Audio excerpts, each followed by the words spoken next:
Okay, roll call of the board members. Kramer. Here. Vance. Here.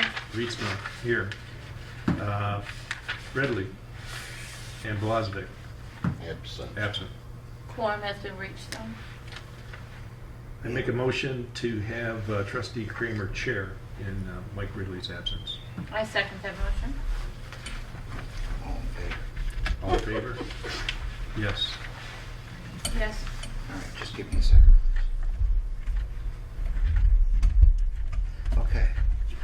Public comment on agenda items. There's a lot of them. Wow. Public comment on agenda items, anyone? Once. Okay. Public comment is closed. Blight elimination grant submission resolution. Before we go there, on the resolution, I want to update the board and the public on this grant. There seems to be some concerns, and rightfully so. But here's where we are right now. Janet Vance is the lead along with Mike. I'm helping out a little bit writing this grant. The county is also helping us.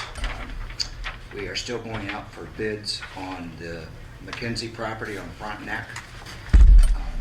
I'm going over today to take some pictures of the cemetery building because we have to get an RFP out on the electric. Bob, if I may, Yes, I sir. photographed that building just last week, both from above air and below. I can send you those pictures. Oh, wonderful. I'd appreciate That would be that. very helpful. Because I got a ladder in my car to go take a picture of the moss, but on the I've building. got that from the air. Wonderful. Thank you so much. Appreciate it, Pat. That's Pat McGinnis behind the camera back there, folks. Best place for me. So, we have until the end of the month to get this grant done. We're hoping to have it done by next weekend and submitted. Some other things that have to be done is we need an agreement, a written agreement with the property owner on Frontenac. Supervisor Ridley is handling that. And we did call the State Land Bank yesterday, I did, and the lien on private property for blight elimination is 7 years, not 2. So that means they can sell it the day after remediation, but they have to pay back the lien out of those proceeds. So I think it's a win-win for the neighborhood personally. So The lien is on the property. It's 7 years, but it's still optional. They don't have to do this if they don't want to. But it is, like Bob said, a win-win for the community because we're cleaning up blight without having to go to court, without having all those issues that, kind of creates trauma in the township and stuff. And they're saying, hey, you want blight money? Here it is. And it's like, okay, So that's kind of where we're at. And no one's getting anything for free, right? And but we're getting it cleaned up without using township funds, and that's a huge win for the township. So, all right, go ahead, Bob. You're doing good. So we'll start with the resolution. Resolution for approval of blight elimination grant submissions. Township of Tuscarora, County of Sheboygan, State of Michigan. Minutes of a regular meeting of the Township Board of the Township of Tuscarora, County of Sheboygan, State of Michigan, held in the township on January 13th, 2023 at 1 p.m. Eastern Daylight Time, Standard Time. Excuse me. Members present, Reedsma, Kramer, Vance, absent, Ridley, Blazovic. The following preamble and resolution were offered. We'll get to that. Whereas PA 166 of 2022, Section 1094F2 authorizes the township to apply for grant approval from the Michigan State Land Bank Authority for elimination of blight within the township. Whereas the Tuscarora Township Board desires to submit the township-owned Oak Hill Cemetery building located at 3271 Oak Ridge Road, Indian River, Michigan, for stabilization as per the requirements within the grant. Whereas the proposed improvements will enhance the ability to perform necessary storage and maintenance for the cemetery. Whereas the Tuscarora Township Board desires to submit the demolition of blighted uninhabited structures owned by Catherine McKinney, which is located at 7295 Frontenac Avenue, Indian River, Michigan. Whereas per requirements within the grant, the proposed demolition of the blighted structures will improve the neighborhood properties, the neighborhood as a whole, and will eliminate a potentially dangerous situation within the township. Now, therefore, be it resolved that the submittal of the application for the blight elimination grant from the Michigan State Land Bank Authority in relationship to properties described within this document is hereby approved by the Tuscarora Board of Trustees, J. Reedsma Clerk. So do I have a motion to approve this I'll make a resolution? I'll Motion second. made by Vance, seconded by Reedsma. Roll call, please. Kramer, Yes? Reedsma, yes. Vance, Yes. The resolution is declared adopted. I hereby certify that the foregoing is a true and complete copy of a resolution adopted by the board at a regular meeting held on January 13th. It's a special meeting. And that meeting was conducted and public notice of said meeting was given pursuant to and in full compliance with the Open Meetings Act. That was a So- special meeting, not a regular meeting. Just- Right. I was making corrections here. We'll make all these corrections. I make a motion that we approve the corrections. I'll second that. All those in favor? So that, Aye. so there are two corrections, Eastern Standard Time and special meeting. Okay. Any more comments on blight? Okay. Workshop. We'll start with paragraph 4. At our last regular meeting, we passed an item concerning employee compensation, and you in particular, the clerk, Mr. Clerk, wanted this added into the handbook. So I put it right after 4-1. You can read it to see if. Well, I'll be glad to read it. The- No, you don't have to read it out loud. I'm just saying, is there any It's fine. correction? No, it's fine. It's fine. Do you have any corrections? No. Ken? No. Okay. Moving on to, just give me a second, paragraph 4.2, no changes. 4-3, timetable. There was one correction, you see it in red. Under the timetable for the budget, April 1st, we started on the budget. There was a slight correction on the May board meeting where we scratched the word adopts. Okay, then over to paragraph 4-5.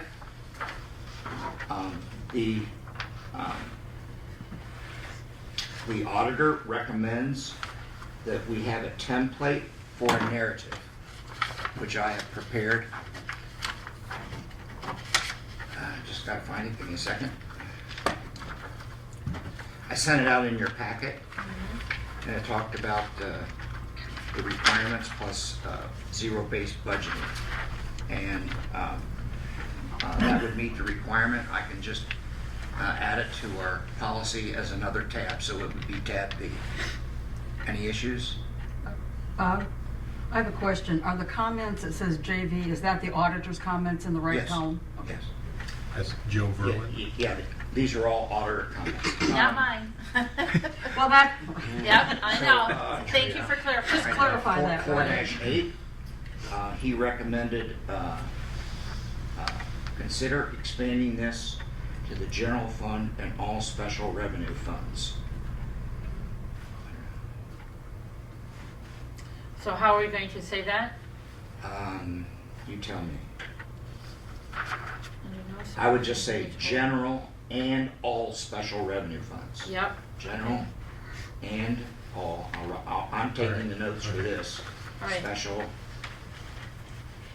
revenue, then S, funds, correct? Yep. Okay, nothing wrong with 410. Okay, then we're over to assigning fund balance on 4-10. On the next page, it says, has the board approved establishing a capital improvements fund if and when these transfers are necessary. I don't think it's a requirement because we're establishing the requirement in chapter 4, correct? The requirement for a capital improvement. Right. Yes. So I don't think there's any action required. Okay, so we disregard that comment? And at budget time, Well, yeah, the we're gonna have to do that. capital improvement plan is 4.11. It's the very next sentence or Right. paragraph. So we're going to disregard that comment then, the JV3? Yes. Okay. All right. Okay, Township Planning Commission will responsible for development updating the Township Capital Improvement Plan subject to final approval of the board, which will be reviewed annually. Comment. Are they aware of this? Yes. No, it hasn't been prepared. We're still crawling. So I don't think there's any action required for J4, do you? Yeah. So we leave that alone? Right. It enables. Because the board has not delegated that CIP authority to anybody else yet. 4-15, ask auditor to simplify. A suggestion of these items appear to be valid for capital projects. Develop a template. Okay, the template is at tab A. So I think we're covered. All we have to do is say that in tab A there. Just say, Just reference tab A for reference template. tab A. Yeah, well, down at the bottom it says C tab A. Oh, okay. C Oh, yeah. tab 4A. He may have missed that. Okay. All right, all So I right. don't think there's any action required there. Yep, you're good on that. Okay. Comment, seems like a lot of power being granted to the planning commission. Would this be better approved by the board? Yes. So we wanna, Because the board does have final approval Yeah. of the plan. So the sentence should read, if the planning commission, strike the planning commission, if the board has final approval of the plan, the planning commission shall hold a public hearing on the capital improvement plan prior to adopting the why don't we scratch the first sentence after board approval. and then say, it says, if the planning commission has final approval of the plan, we should scratch that and say, the Board of Trustees shall hold a public hearing on the capital improvement plan prior to adoption. I think that's appropriate. Okay, the Board of Trustees.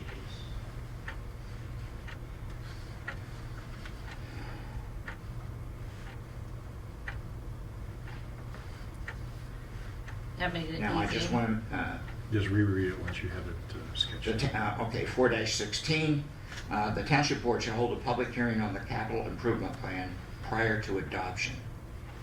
Then it says, the Board of Trustees hold a public hearing, so we can scratch that entire sentence. That second- last sentence. The second paragraph, the whole second paragraph. So it would read as follows. The Township Board shall hold a public hearing on the capital improvement plan prior to adopting the plan. The Township Board may hold additional hearings on the capital improvement plan. Okay. Okay? Yep, Adoption. Consider having the planning commission recommend a capital improvement plan for board approval.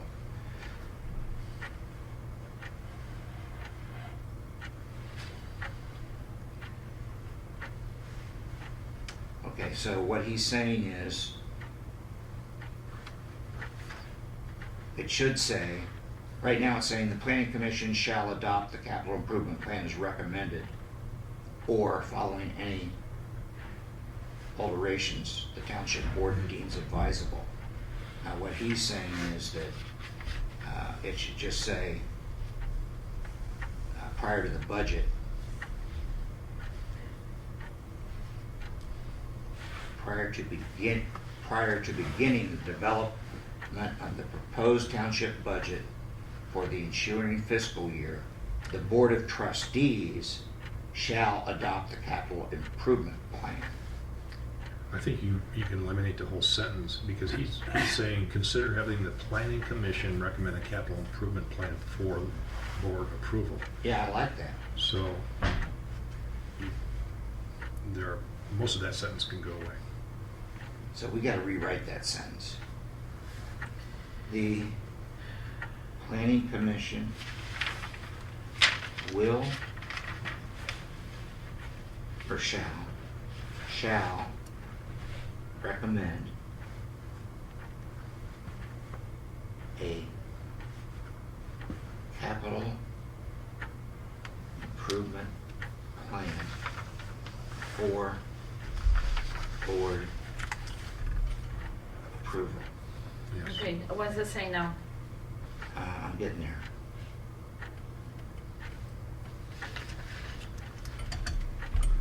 Okay, new 417 will read as follows. Just a suggestion. The planning commission shall recommend a capital improvement plan for board approval. All parties in the development of the proposed township budget shall address any implications of the capital improvement plan in the proposed budget. Just two sentences. Yep. So that's sentence one, and this is sentence two. Are you good with that? Yeah. Read that part again, the planning Okay, commission shall. paragraph 4117, adoption. The planning commission shall recommend a capital improvement plan for board approval. All parties involved in the development of the proposed township budget shall address any implications of the capital improvement plan in the proposed budget. I'm good with that. All right.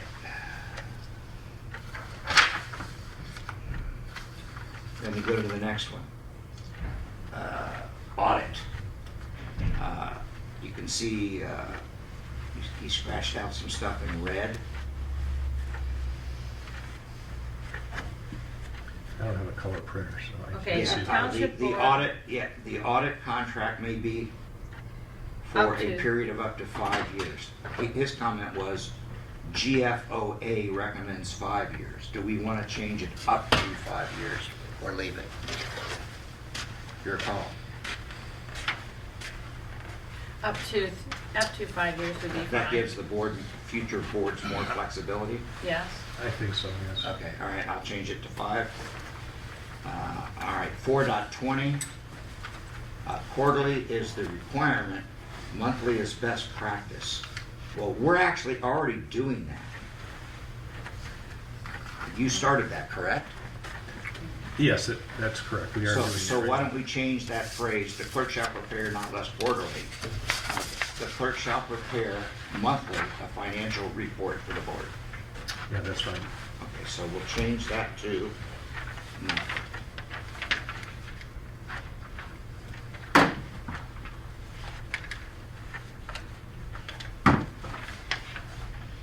Okay, down to 424.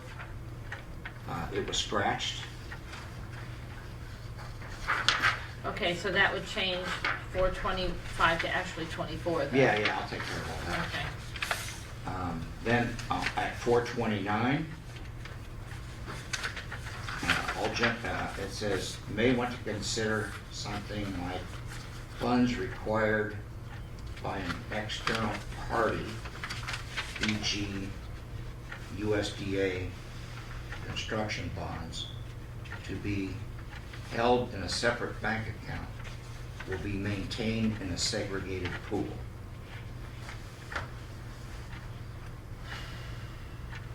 I like that because it's easier to manage these grants and loans that way. But this is cash. So paragraph 3 should read, all general purpose cash of Tuscarora Township is deposited into the general pool. The next line should say, funds required by an external party, e.g. USDA construction bonds, to be held shall be held in a separate bank account, And are not available for general. which will be maintained in a segregated pool. Again, the treasurer's not here, but I believe we do that today.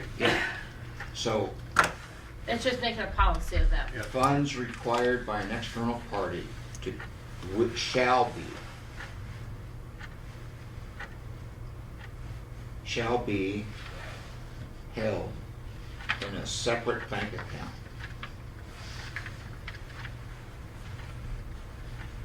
and shall be maintained in a segregated pool. Are you good with that? Yes. Mm-hmm. Okay, then the next sentence would say, which is on the next page, any funds not needed immediately for operations are invested in accordance with the township's investment policy. I don't think we need that. Do we have an investment policy? We could do, Yeah, I saw it on the web. We did. we do. So that one's good. But that should be lowercase, I'll fix that. Okay, 4.30. Seeing as we're in a workshop format here, can I make a comment Yes. before you go on?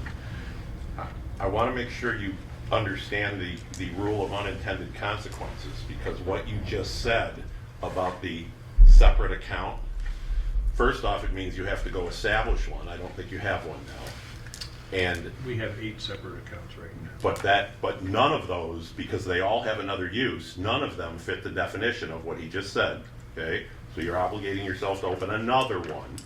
You may be obligating yourself to open a separate one for every one of these events.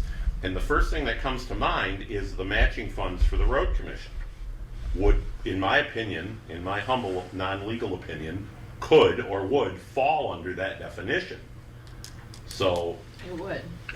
Well, I know This when is you a- look at the treasurer's report, she's got segregated funds, and if we don't, we should. but they mean segregated bank accounts is what you're talking Exactly. about. So, Well, we asked for the auditor's opinion. and that's what he said. That's what he Right. So said. that's what I- you're gonna do. Jane, you have Well, any I think we comment? should until You're an there's- expert in this area. No, no comment. Okay, thank you. This can be reversed if we can find a reason to do that. Duly noted. I think we should follow the. I'm pretty sure that when I was read the treasurer's report, they're segregated, but if not, he's telling us we should. Is that what I'm hearing? Yeah, and like I said, it's easier to manage these grants because, you know, there has to be an administrator of this money and everything, and it shouldn't be mingled in. Like Should an be right. segregated. It's like an IOLTA that's meant, like a realtor or a lawyer has, it's like an IOLTA that's meant to prevent the commingling of funds. Exactly. Okay. What if the treasurer is unavailable? It reads, the treasurer shall review the cashier's reconciliations and prepare all deposits. Well, we have a deputy treasurer. So we just put the treasurer and, And/or Oh. deputy, or, Yeah, just or deputy the deputy treasurer. treasurer. Next one.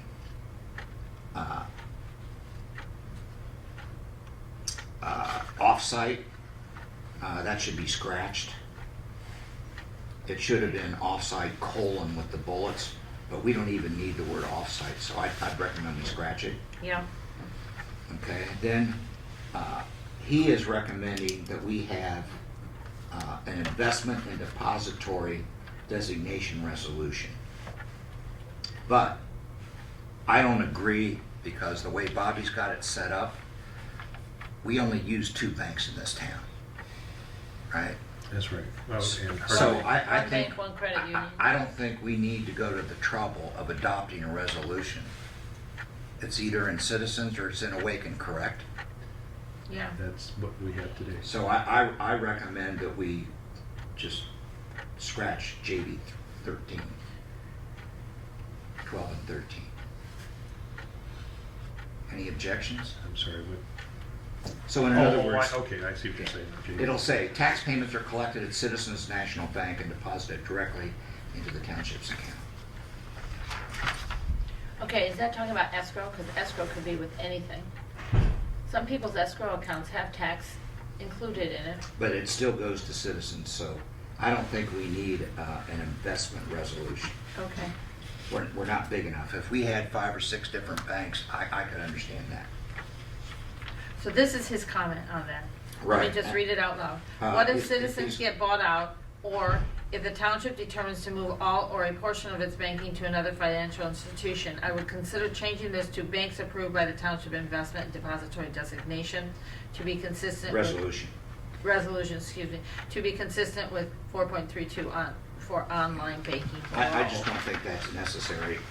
We can do a single change if that occurs to chapter 4, correct? I think we would just handle it if it happened. Yeah, okay. Okay. So what I'm asking is, can we strike 12 and 13? No change. No change. Yes. Okay. All right, next one.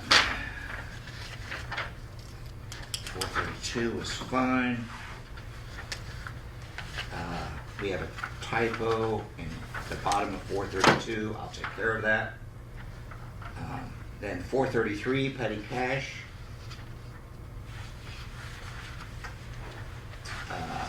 Express expenses such as gifts, flowers, greeting cards, coffee, parking not related to county Township business. business. Township business.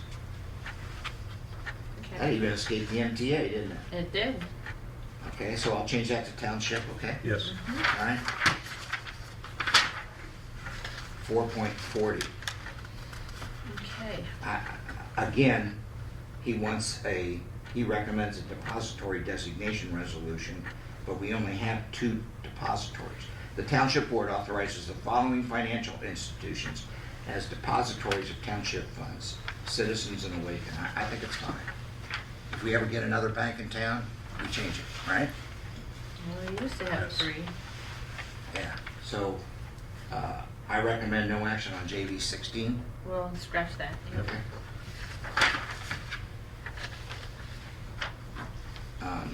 Anyone in this room with financial background that wants to comment, this is a workshop, so you're welcome to speak out.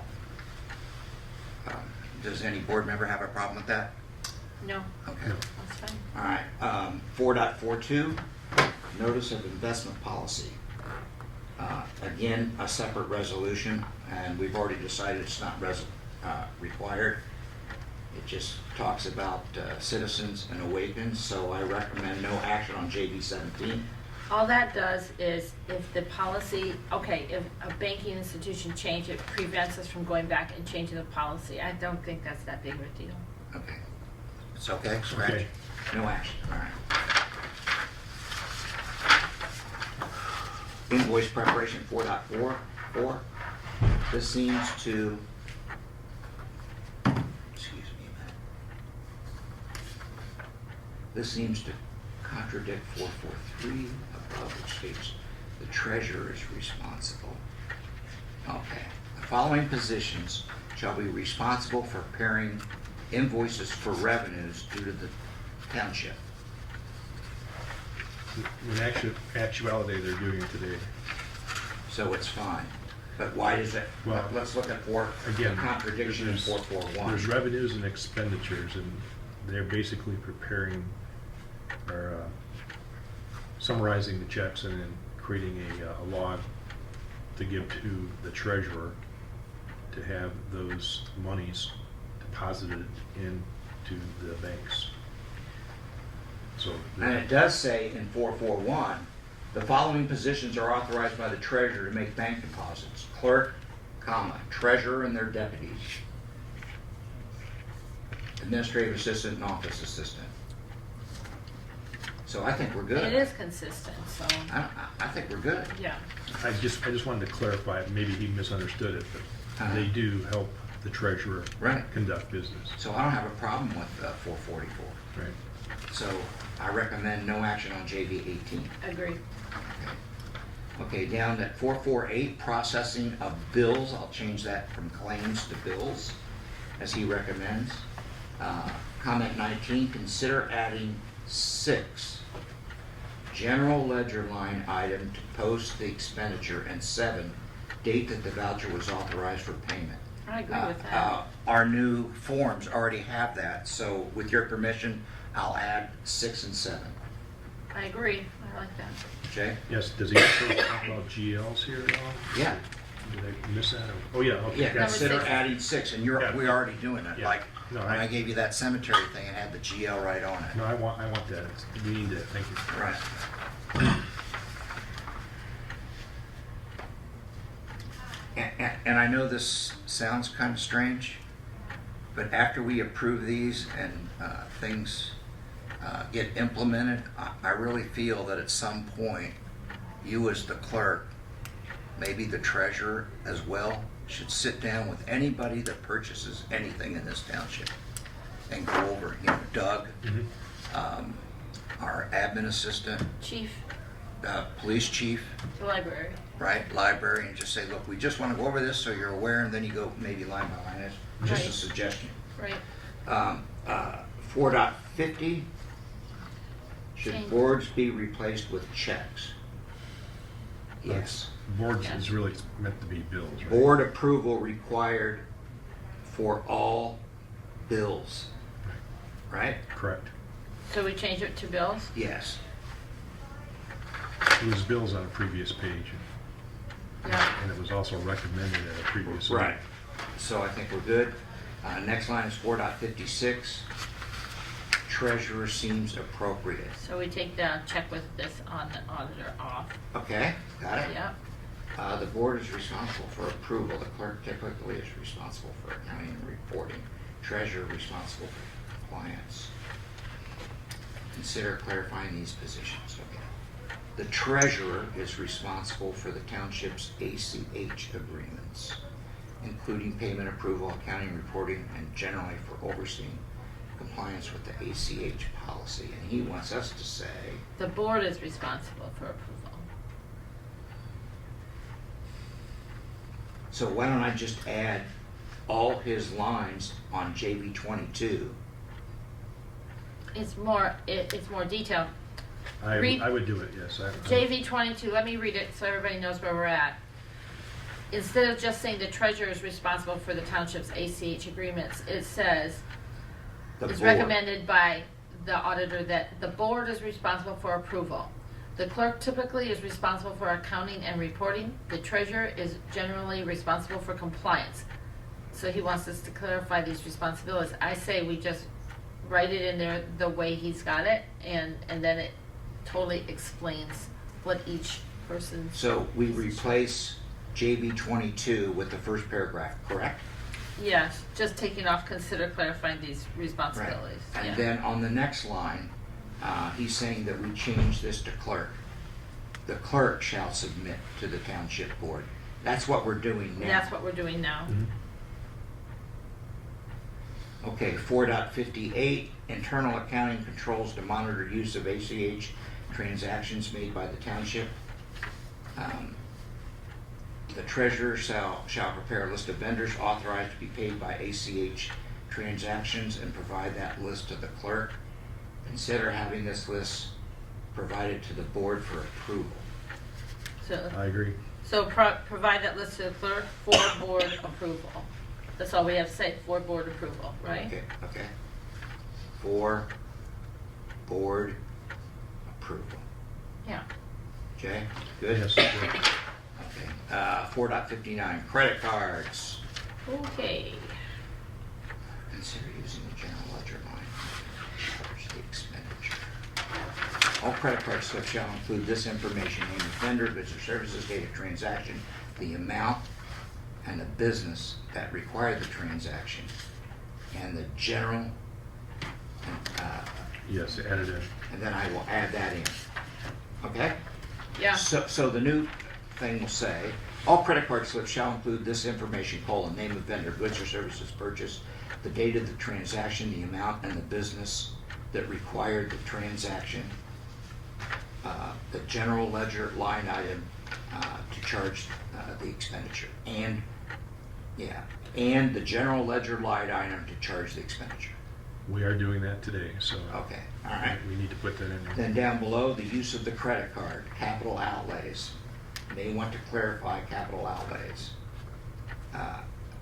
Travel is not a capital outlay. That is true. So what we would want to say is, for travel, purchases up to $2,500, correct? Correct. So I'll put an S on purchases and scratch of capital outlays. So it says purchases up to $2,500 for travel. Yeah. Yes.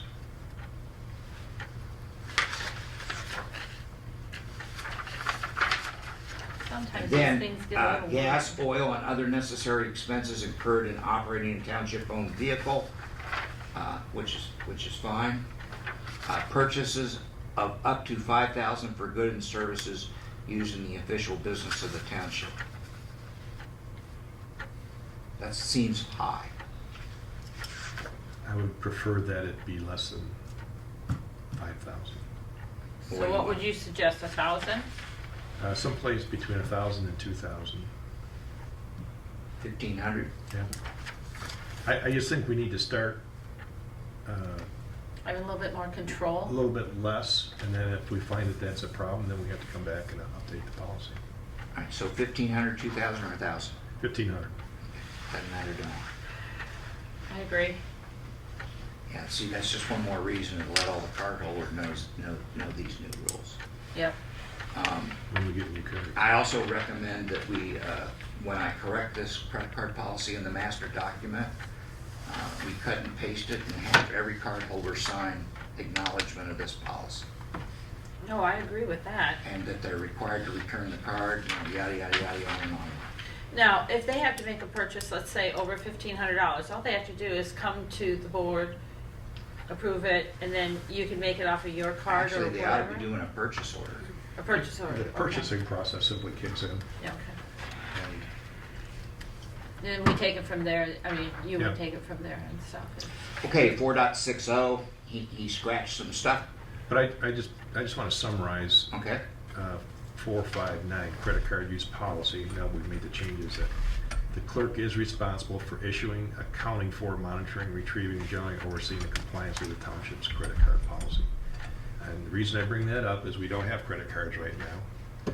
They've been Cancel. canceled.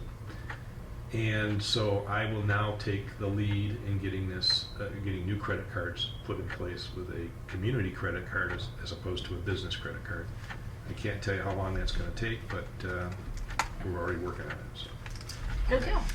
I think that's appropriate. It should be a community one, a municipal All right. one. Moving right along, 4.6. I have no problems with the scratch outs he made, do you? 4.60. No. No, I don't. And then 4.62.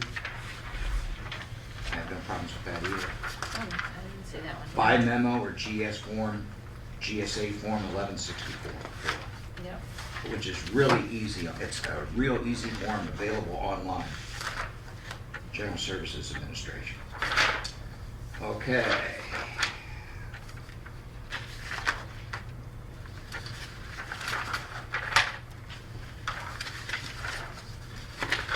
I don't see anything else.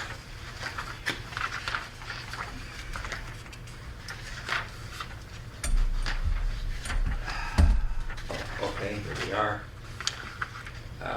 4.92. Above 4, we're adding the sentence in our bid policy. Bobby came up with this in our last workshop. Preference will be given to local vendors if cost effective. Are we good with that? Yes. Okay. Then 4.92, we changed invoices to bills. Correct. Then under federal awards policy, we add the phrase enacted June 7th, 2022.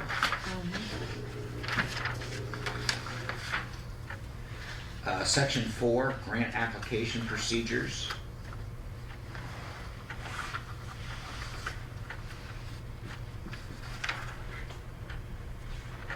It should, what he's saying, instead of just the township board member desiring to submit a grant application will prepare the request, should say a township board member or department head. I agree. I agree. Okay, a township board member or department head. Upon completing its financial assessment, the board member or department head, okay? Yes. So that's all consistent then. Okay. So did you get this one here too? You, The second one too. second one? Yeah. Do you Oh. see that one? Yeah, or, There was 3 of them doing the same thing on that page. okay. Alrighty. Okay, I'm now down to past travel policy. There's payroll and timekeeping, additional policies and procedures. The total number of hours to be paid, and his comment was, including specific identification of hours worked on a federally funded project. He wants us to add that, and I think that's really good. And I'll tell you why. When we get that sewer system, you know, the special assessment sewer district has to pay its own way. So, you know, if we have people in dual roles, let's say all of a sudden we have an emergency and Doug has to help, we want to charge that to the SAD. That would be an exception to the general rule that we don't. I understand. But folks got to pay their own way, so can I add that? Yes. Add. That's a perfect example too, because that's exactly what we have to do in that case, so. Okay, controls over compliance. And I'm sure the reason for this is it makes his job easier as an auditor. It makes our job easier as people providing the audit information to get the right answer out there. Okay, controls over compliance and documentation, I'll change county to township. The project request form, no change. Okay, where you at, where you at, where you at? I'm at the end. Okay. I'm at tab 4A. There was one comment, when applicable, under additional policies and procedures. It was the page after we just did the, I That's don't right. have the page numbers on here, so. Page or one or two before. It's before section 8, it's still in section 7. It had to do with meeting government oversight agencies' requirements. And he simply said that requirements are fine, 2 CFR 200, GAAS and GAS, I must be missing. when applicable. Just put when All right, applicable. section 7, I have section 7, but I don't see anything in section 7. This is where it is, I'll show you. It's right there, when applicable, right there.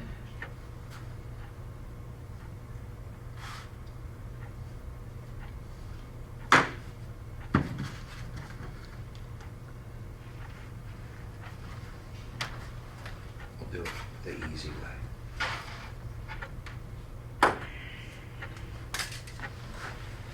Okay. There you go. Got it? Yeah. Okay. So are we gonna add that Annual. as applicable on there? Yes. Annual audit. Okay. Annual audit. See. Okay.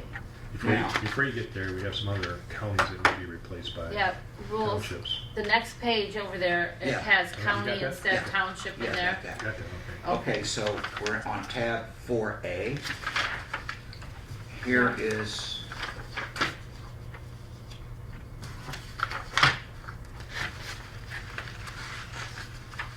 Here's a copy of your budget. yeah, so it says budget narrative template. Mhm. All I have to do is take this paragraph 1, 2, 3, 4, and 5 and make it a tab. I won't put that primer business in there, it's not necessary. Mhm. This was a handout sheet that we can give to people, like parks, library. Any well, department, maybe not library. any department head over Yeah, there, yeah. So, or the budget person. so I would recommend that we add tab B, because he told us to do that, remember? Mhm. Provide a brief budget narrative for your department or cost center. This should not exceed 1 page. Department or cost center, 1. 2, describe revenues, other resources, and expenditures, including prior year actual, current year budget, and/or estimated current year actual proposed budget. 3, summarize any major changes in priorities or service levels. 4, identify priorities and key issues for the new budget period. 5, identify and summarize major financial factors and trends affecting the budget, such as long-range output, changes in revenue collections, tax rates, current and future debt obligations, significant use or increase in fund balance or retained earnings. So, I mean, let's say we need to increase the gasoline budget for the police department. You know, he just has to says, yeah, gas went up 40% last year. Something like that. So the point of all this is when we have a budget meeting, people come prepared Right. with an explanation for why they need the money they need, Right, or because- what projects they want to conduct. Or So before we perform. go line by line, starting at 0 in a cost center, we want to talk about the cost center first, correct? Correct. We That's wanna what this says. Get a big general picture of where we're at and where we want to go. And then we start from 0. Which is different than what has ever been done before here. That's all right, that's how we control So costs. one of the things that I see coming when we do a zero-based budget, just as a comment, even though it's supposed to be zero-based, we're still gonna have to rely on past data, Yeah. as long as they can justify it. And it may have to be increased because of inflation or price increases. Right. And as long as they explain that, we're good, right? And because we're going to have to rely on past data, we need to make sure all our current budget is being reconciled appropriately within their budget centers and across all budget centers. Because if we don't, then we don't have confidence in The numbers, the numbers. which has always been a problem before.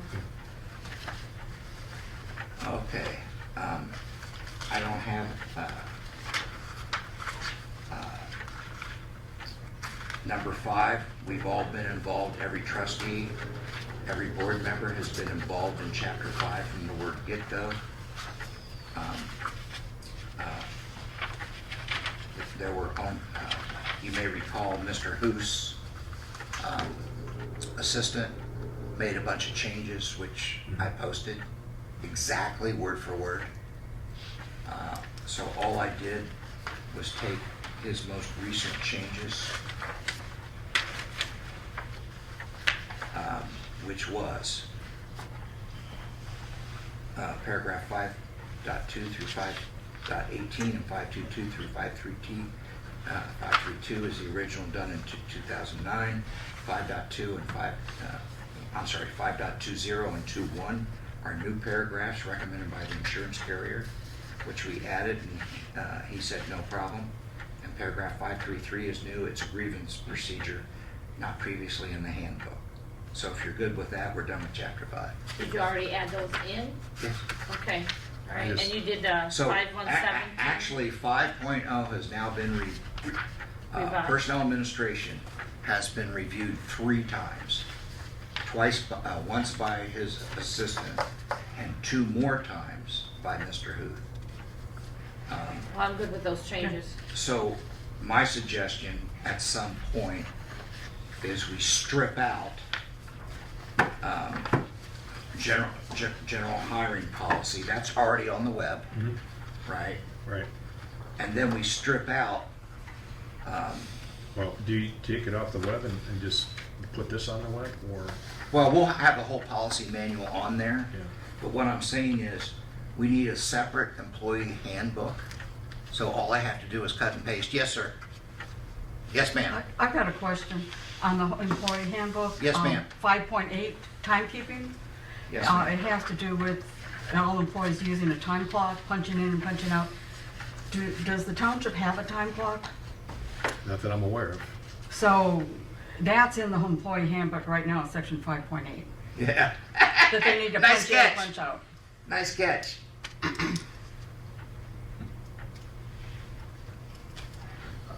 I think that's a good catch. I think a little bit more discipline is necessary there too, Right. just with the time cards that But, we have. but if there's no time clock to punch, then, Nice catch.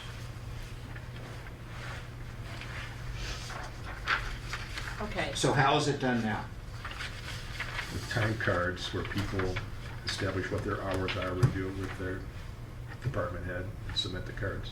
yeah, are they signed off by the department head? I don't think so, but I would. I would recommend I would that they would recommend that, be. yeah. I Yeah. think All we right, should. Tuscarora Township tracks hours worked by the use of a time card, not clock. And, Time cards should be dated and should have the supervisor's signature. Department heads. Department heads, supervisor / department head. All non-exempt employees are required to what? Required to show their starting time, is that correct? Are you doing that now? Yeah. Or are they just putting in their hours? Are they putting up in, just keeping track of their hours, or put a starting They're time? just keeping track of their hours. Are required, Time. all non-exempt employees are required to track their hours. Okay? To Yep. track their hours. Non-exempt employees are available to receive time and 1/2 for overtime. Correct? Correct. Next paragraph, you must punch in, we can scratch that whole paragraph, correct? Yeah. Yes. Or quit work for, all of that. Handwritten time entries on your time card, that's fine. That Will can be That can be, counted. well, no, it's all handwritten anyway. So Yes. we can just scratch this. But no, because it says, handwritten time entries on your time card will not be counted unless initialed by your supervisor. That's, All time cards are handwritten, so, yeah, I mean. but they have to be initialed to they be should counted. Right. They have to be verified, is what they're saying, Okay. is the hours have to be So verified. the new paragraph would simply say, entries on your time card will not be counted unless initialed by your supervisor. Yeah, that's good. Yep. Okay? And we can take off that last paragraph. Yeah, the whole, okay. Thank you, Jane. Sometimes these things all blur together, there's so much. Thank you for catching that. I'm surprised Rob didn't catch it. Yeah, well, he might not have known we didn't have a time clock, so that changes everything. Okay.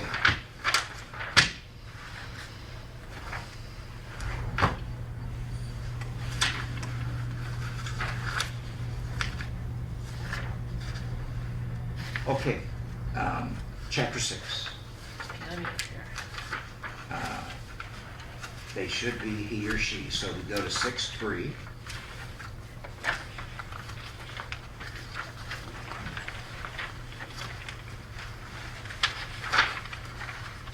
They should be he or she. So the second sentence needs to say he or she shall. Okay? Yeah, can we just put it he/she? No. No, He it said has to be he or she. or. He said he or she. All right, she. or 6.4, in the possession.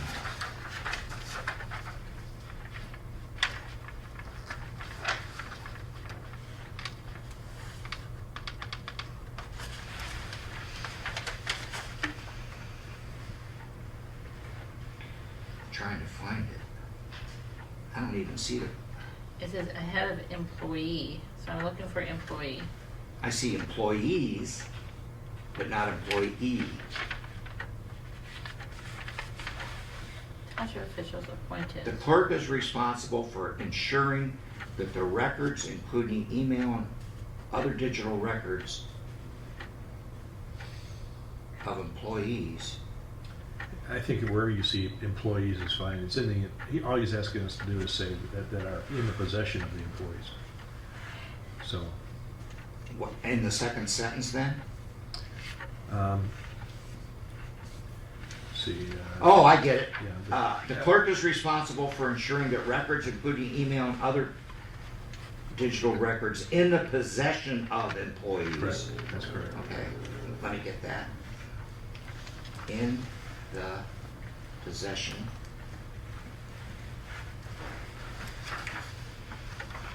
Okay. His rest of the sentence says of employees who are separating from Right. township are Right. retained in accordance with our policies. 6-5, get rid of the penalty amount. Further, the removal, mutilation, or destruction of public records may result in civil and criminal liability up to and including a penalty of not more than 2 years in state prison or a fine of not more than $1,000. We just say, Uh, or a deletes. fine. Subject to penalties provided by the state of Michigan. Okay. So, further, the removal, blah, blah, of public records may result in civil and criminal liability, scratch everything after that, and say, subject to penalties provided by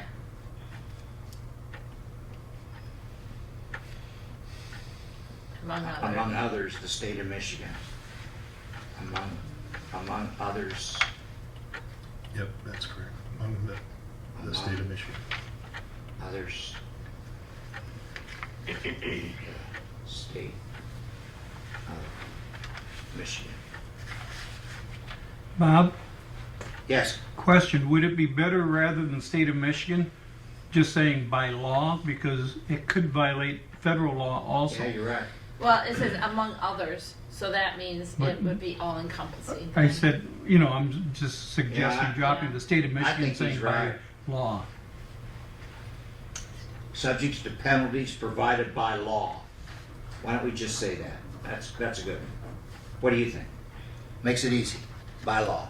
Yeah, I'm not sure which federal penalties would be involved here, but yeah, Oh, that's fine. oh. Okay. Well, if it's tax records or something Yeah. like that. If we're it would stealing be- federal grant money, that's a federal offense. That's Yeah. fine, by law. Okay. When a request is denied in whole or in part, oh, so now we're going to FOIA. And I'm having trouble finding when a request is denied. Okay. So what I'll do is I'll use my universal find and I'll change it, okay? I'll change they to he or she. All right. That way we don't have to go looking for it. Okay, and then the last thing he wants, and I'm trying to get to it here, is section 8. Yeah, I made a notation of that. Section 8. I think it's 6.8, right? So it's right above, if you go to section 9, the 3 paragraphs above section 9 on FOIA is what he wants to get rid of. So it says, if a court determines a public record is not exempt from disclosure, blah, blah, blah. The next paragraph, if a person asserting the right to inspect, blah, blah, blah. If the court determines blah, blah, blah. So we scratch those 3 bottom paragraphs. And you saw the email from him where he said, you know, this could cause you problems if you end up in court. That was his reasoning. Yeah, everything else looked pretty good. Okay, so then there are no other changes whatsoever, but it wouldn't hurt for us to go through them. So actually, this FOIA policy that he changed was what MTA recommended. He's scratching off 3 paragraphs. So he's ahead of them apparently. Okay, so can we go to 7? Public information. We've been through this before. You may recall that the web and social media policy is not, there are 2 kind of social media and web policies. One is in the employee handbook that says, you know, you can't do this while you're at work or privately. If you say anything about the township, you have to put a disclaimer. That's why we want to go through that employee handbook. So if I say anything about the township, even as a trustee, on my personal page, I have to put that disclaimer. But you're speaking for yourself. Right. And I've actually already been doing that. But, But this 7.0 or 7.2, the web and social media policy, that guides a webmaster such as myself or Mike or anyone that has access to Facebook to post things. We have to post in accordance with this policy. That's all that says. And this is directly from Spring Lakes. Yep, Spring Lake Township. And he thought that he didn't make a single change. So, as I recall, Spring Lakes had 4 different legal reviews, he told me. You can even see it down at the bottom of there. It said the version 4. Okay. Any issues with 7? No, No. 8, property, township property. okay, let me get there. Was there any feedback from, Nothing on 7 and 8 at all from him. And he reviewed them all. if I recall, I think the only thing in 8 was, at what point does an asset,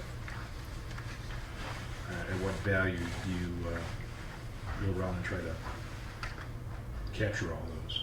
I have a problem with 8-1. Because our new administrative assistant in that job description requires that employee to manage this property management program.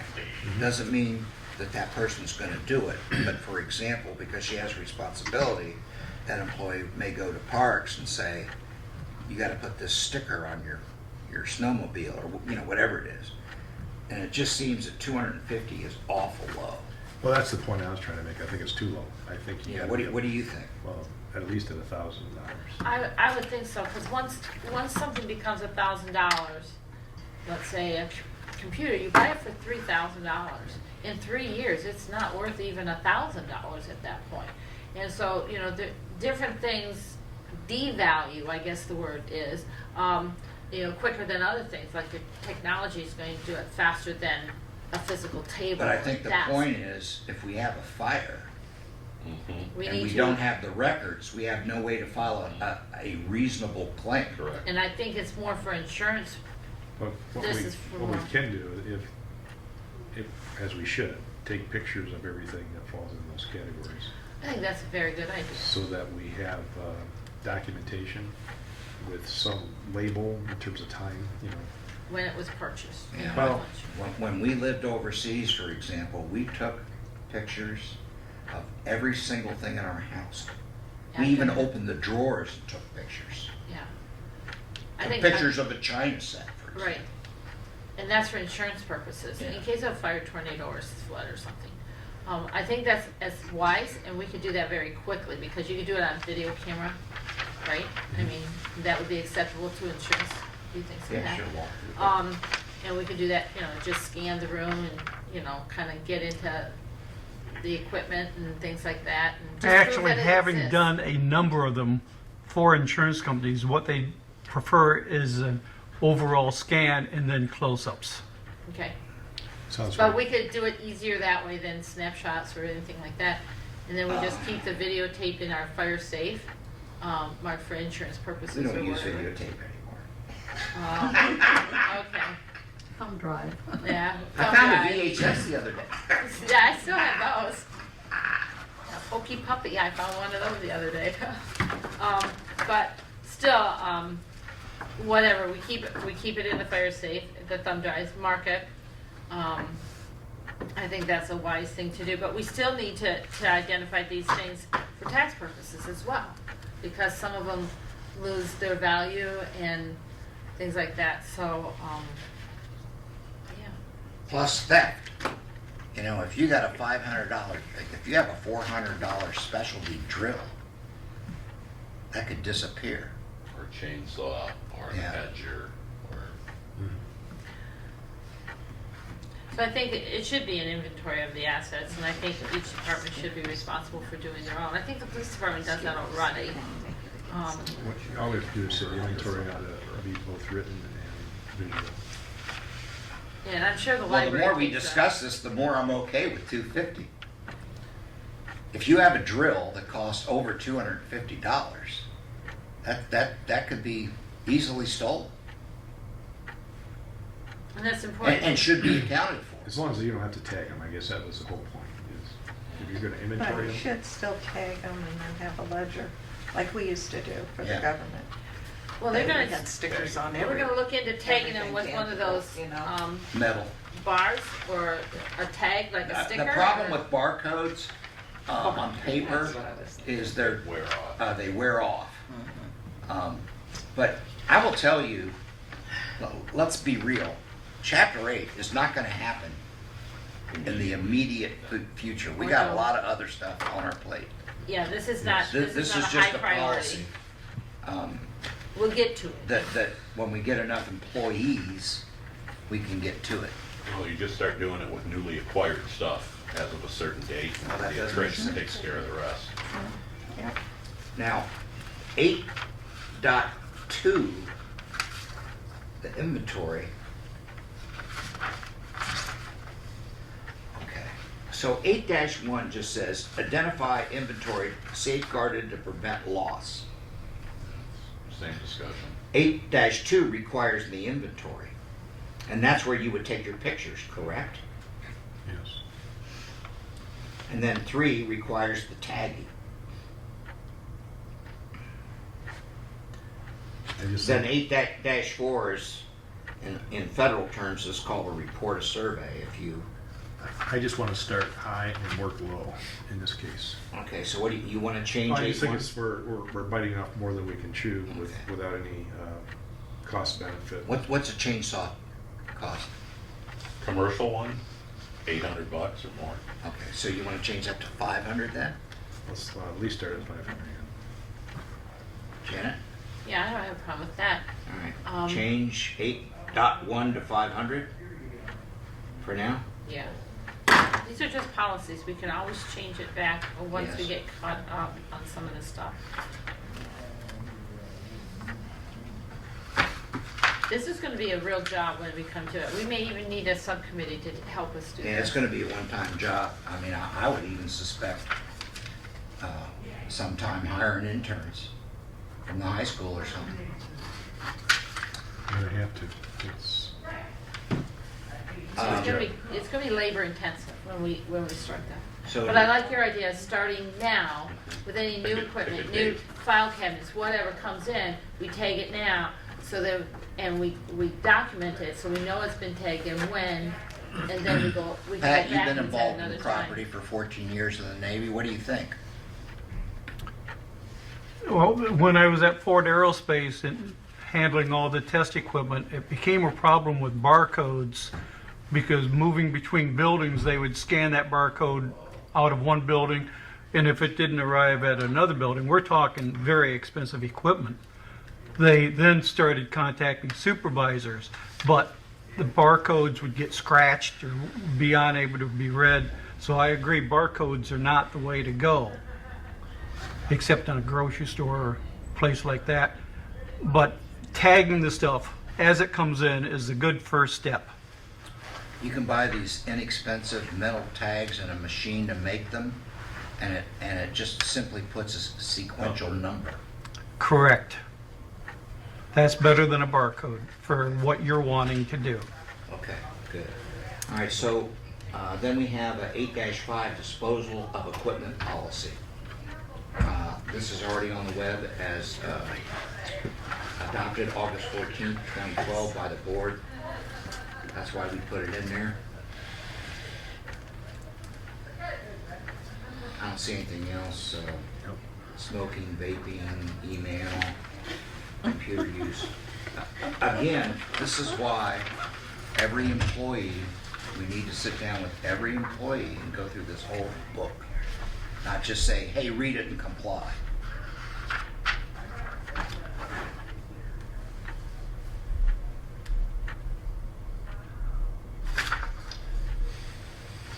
I don't see anything, let's see, prohibited use of township property.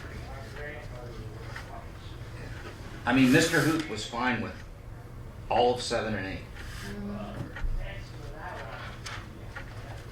So I don't see any changes.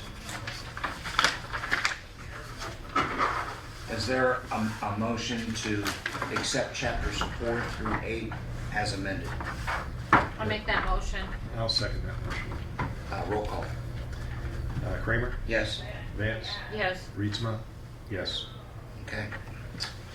I would make a further motion that chapters 1 through 10 be declared the new Township Administrative and Policy Manual effective today. Okay. Redo your motion. I got it right down here. I move that chapters 1 through 10 be designated as the Tuscarora Township Administrative and Policy Manual, effective today. That's my motion. I'll second it. Roll call. Janet? Yes. Kramer? Yes. Rietzma, yes. So, this is a really big deal. This is, I'll talk about that in board comments.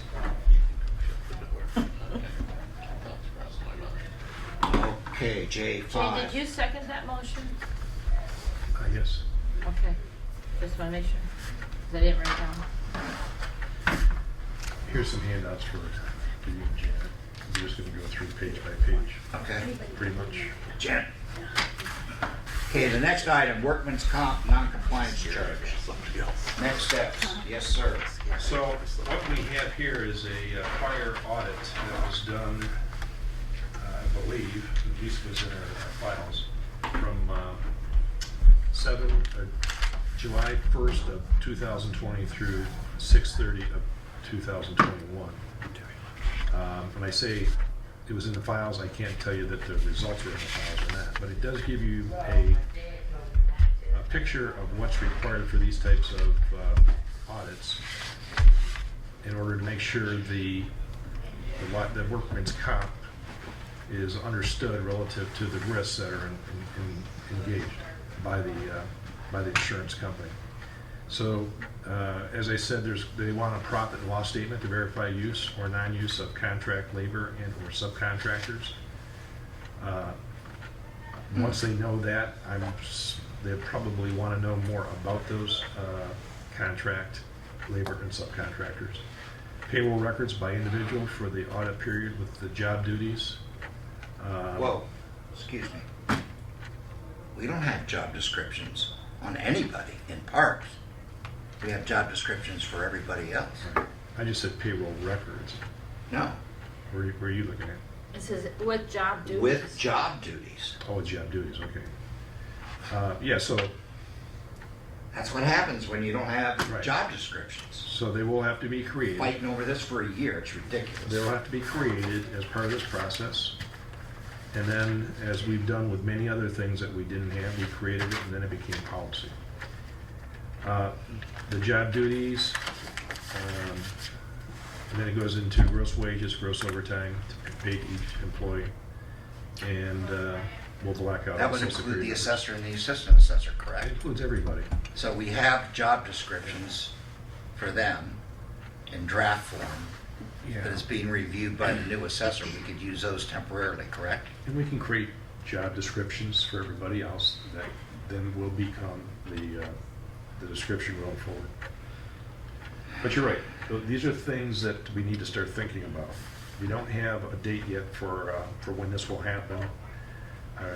Before this happens, I want to make sure we get our year-end tax statements done, federal, state, library, township, and our W-2s done.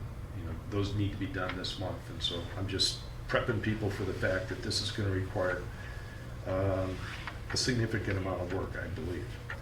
Now, we're gonna have to ask the library if they have job descriptions, correct? I believe they do, I but believe they do too. we're gonna have to ask them and get them, correct? Correct. So, Well, I'm sure she's got them. Like I They're said, really squared away. that's part of what will have to get done. People will have, the department heads that don't have these are gonna have to create them. Copy of one pay stub of any one employee who received overtime during the policy period. Subcontractor payment record showing dates and amounts paid and total paid to each subcontractor. Subcontractor certificates of insurance for the subs used valid for the subs used during that audit period. Yeah. We haven't used any subs. Well, no, but here's an example of what, a certificate of insurance looks like from, in this case, it's the waste management company that does business with us. So they're a subcontractor. So our vendors are subcontractors, is what you're saying? They're either contractors or subcontractors, yeah. In other words, there could be I don't think they're a subcontractor. I don't think that's true. this is true, that we need to provide this kind of, this was very. Oh, yeah, I This is what understand they that, but requested. I wouldn't consider a contract to pick up trash as a subcontractor. Okay, whatever. Would you? It's a I contract. don't know, I'm just asking. I'm not trying to debate it. The point is, whether you have a contractor or a subcontractor, by Right, you gotta do definition, this. I we're understand. gonna have to collect these. I understand that. And, I understand that. And then they obviously have to not only be collected, but they gotta be enforced, so. And then, as we talked about earlier, the 941s, the unemployment insurance for Michigan, 1028, which are 1028s, third and fourth quarters of 2020, so this would be third and fourth quarters of probably 2022. We're that far behind? Yeah. Well, this was for a audit before. People This- wonder what's involved, and everything that is stated here has been summarized or paraphrased by Jan or by Craig Waldron, anybody who's been through this. So this document that he's presenting was dated in July 26, 2021. He's just used it as an example of It's a what we're going to template. request. Consider a template. This is not. Oh, Yeah, okay, it's a all right, template. so I'm we're sorry. not behind. Yeah, we're not behind, no. Okay. This is an effort to get ahead Yeah, okay. by knowing what's coming at us and then making sure we take care of business, old business, so that we can conduct new business. Okay, So, any questions? no. So are you gonna need extra help, or is there anything we can do, or? This doesn't look easy. Well, obviously, we're gonna need, if you could, as you can see from this, they'll say, I'll be in your area on August 19th, 2021, between 10:30 and 1. We greatly appreciate a few moments of your time to complete the report on this day. Please contact me by email, telephone as soon as possible, or at least 5 days prior to the suggested appointment date to confirm the date, set a time range for the date to reschedule this date is not possible, or if your business records are not at this location. So they're not, They're not coming here to make this up. You Yeah. have to have this done you have to before be they prepared. come, Yeah, pretty much. Exactly. So do you feel we'll be able to recover this, or we? This extra Yeah. 10,000? Oh, yes. Okay, I mean, that's what I was told. Now, if I was told incorrectly, then I'll have a problem. all right, I understand that. okay. So moving on, no more questions on that. That's kind of a prep thing. Okay. So for example, Laura Decker will be required to work full-time on this with me, contacting department heads and everybody else that's going to need to participate or play a role. And they're going to have to make it a priority. Things that she's been doing or would be doing, possibly helping with taxes coming in, or any other business that would create a distraction, needs to be put on the back burner and becomes a second priority. Okay. Before someone else has got to do it. Understood. So you may need some extra office personnel at that time, is what you're saying.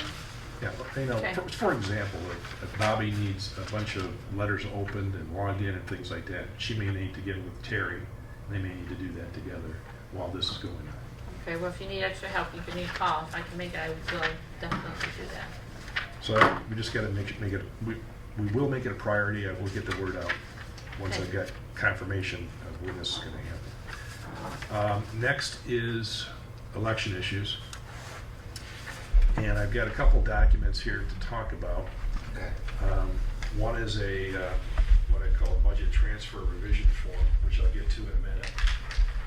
Let me start first by say we need to set up a second precinct here in Tuscarora Township.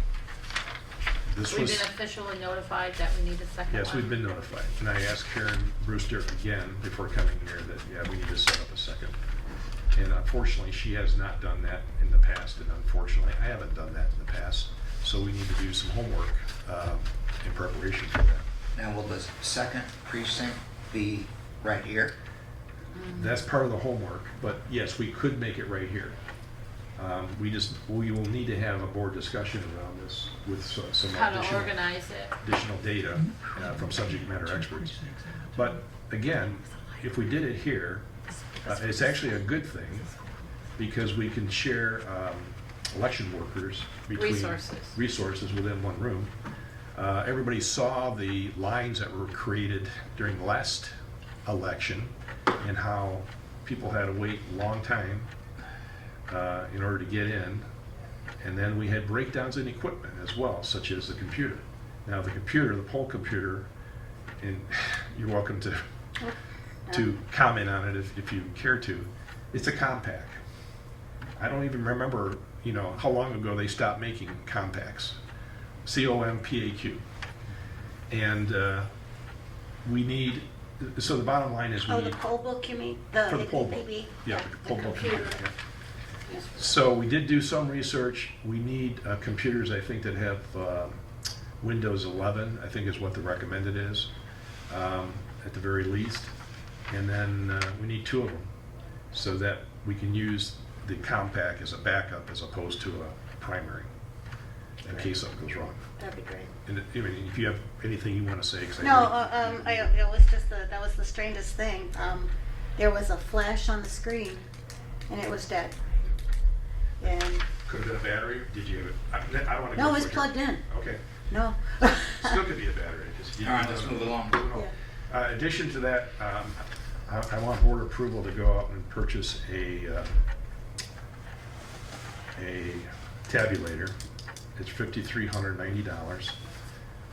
We need that for a second precinct, regardless of where you locate the second precinct. And the point of getting this tabulator is that it's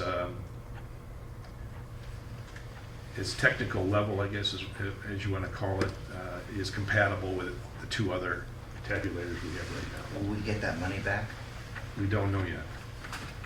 Where are we going to get the money? Because the election's already over budget. That's why I've got a sheet here to go through that with Okay. So you want to make that So- motion? So- Okay, can I ask a question? Yes. So it'll be 2 precincts for walk-ins, and just still 1 segregated or Right. So we'll have 3 equestrian, yeah.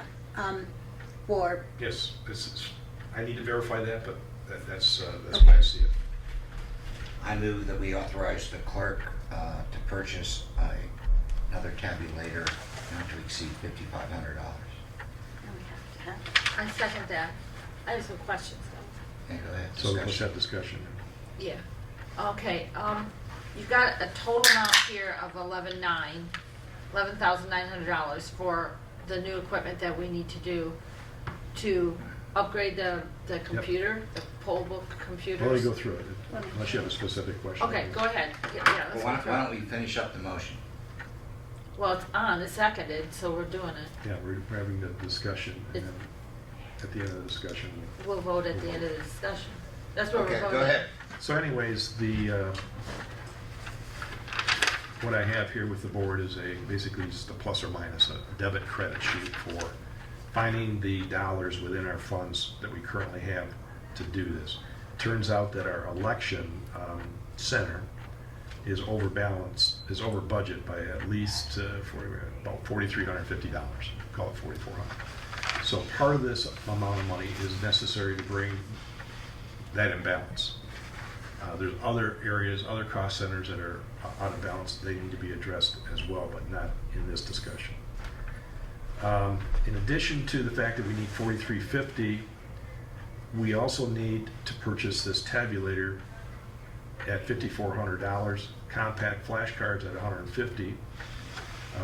There's 2 of them required, so those are the cards we go to the county with, and they basically program our cards, and we would obviously insert them in the machine. Then we need 2 poll book computers. That's a total of $2,000, $1,000 each. And I've been to the computer shop, and I do have invoices on, I'll say a proposal from the computer shop on all these, What, down the street? down the street. His prices are slightly under Dell's I think online they're prices. very competitive. So when you add it all up, it's about 11,900. I'm recommending we take 1,500 out of building grounds wages and take another 10,000 out of assessor professional. Basically decreasing those 2 accounts by 1,500 and 10,000. That would get me close where I can go find another $400 in accounts that. How does that affect, we're taking a lot of money out of the assessing professional. What exactly is that line and how does that affect? There's a that? budget of 12,000. It just says assessing professional. Last year, it said 12,000. They only used 250. $250. Right. So, Jay, you could take, instead of 10,000, you could take 10,500 Okay, if you want to yeah, I might do as well. that. But- Some of this may be reimbursed through grants through, or that election It may, source type thing. but it's too But- early. It's too early for them. No, to, we're not going to need this until the next general election in 2020. Well, we don't know if there's going to be an election in May or not yet. That's why he's got to do it now. But we may not need the second We may not need the second precinct in until May. That's a I- low, I don't know. okay. I want to be ready, and I want to have some advanced computers for that. We also just purchased 3. Actually, we didn't even purchase those. We did get those for free. 3 ballot bags. So that has not been. We did have 1 ballot bag that was flawed, or it was unacceptable as a ballot bag, and therefore we could not do a recount. We could be audited. We couldn't do a recount. Period. Damn. Okay, Because- so I need to amend my motion. Well, just withdraw it and then just do it. Yeah, I withdraw my motion. My new motion is that we authorize the clerk to purchase a new tabulator, compact flash cards, and 2 poll book computers. Jay, Anybody second? I second that. So, okay, All in so, favor? wait a Yeah. minute here. Well, just So the top one, so what you're doing is the election inspector, that's because we're over, yes. So I have to increase the fund. right? The election operating supplies, 600, that's, I can't tell you exactly what it is because I wasn't here for that, but we have to modify it either way. okay. And the printing and the publishing, 250, those are probably things that are over anyway. They're all over. Yes. yes. They're overspent. And then you want to purchase new equipment, which would be Right, so we're, the tabulator, the flashcards, and 2 computers. Correct. so right now, we're only discussing the purchase of equipment. All this other stuff will have to be a budget adjustment when we get to number 7. Yes. Okay. So my motion has been made and seconded. Yeah, can you repeat your motion, please? Purchase? We authorize the clerk to purchase a new tabulator, compact flash cards, and 2 poll book computers.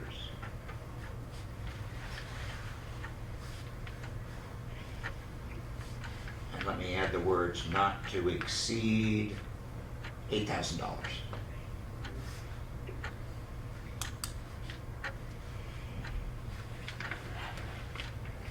And you second? I second that. So all in favor? All in favor? Aye. Aye. Okay, so the next item, Jay, financial housekeeping, go ahead. I believe the next Okay. item is your Community credit cards. Do we need to have any kind of, because that's authorized, we don't have to have any other kind of purchasing agreements or anything? Because you have to get these under a specific source. all the purchasing agreements would kick in. I would get the necessary bids or the necessary proposals up come out there. I need to get the budgets in line first. Well, you had the motion to purchase, I just want to make sure where that's, not to exceed 8, so you're gonna come back with the bids or the, I'll come back with some quotes. well, we gave you authorized to purchase, so. Not to exceed If 8. I can help you out here, I think you don't have a choice but to go sole source on the machine, correct? On the machine, yes, that's true. Yes, I mean, so our bid policy says under certain requirements, you can go sole source, and this certainly fits that bill. So let's, And Right, the so flashcards- that's not an issue, and. The flashcards would be sole source. The flashcards are petty cash. well, they go with the machine too, so. Right, and then also, your computers, it's under our $5,000 limit, because you have he's the only local source. Right. I think all you would have to do is get the model number and compare it against what Dell would sell it to us for with Right. shipping, and you're golden.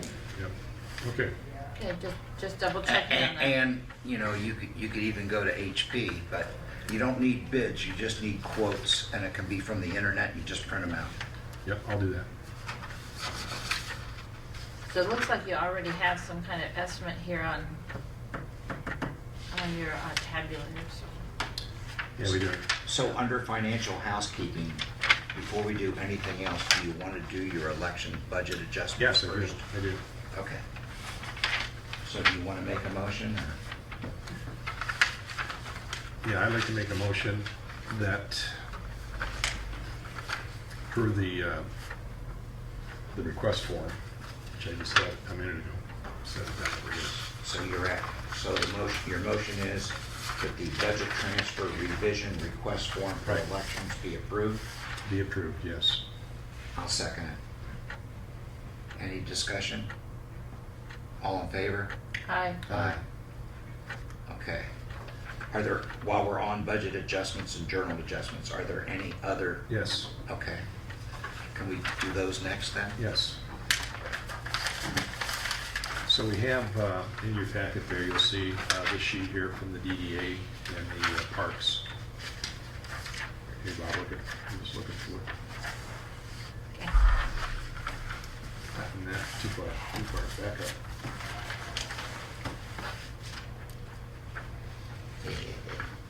Back up.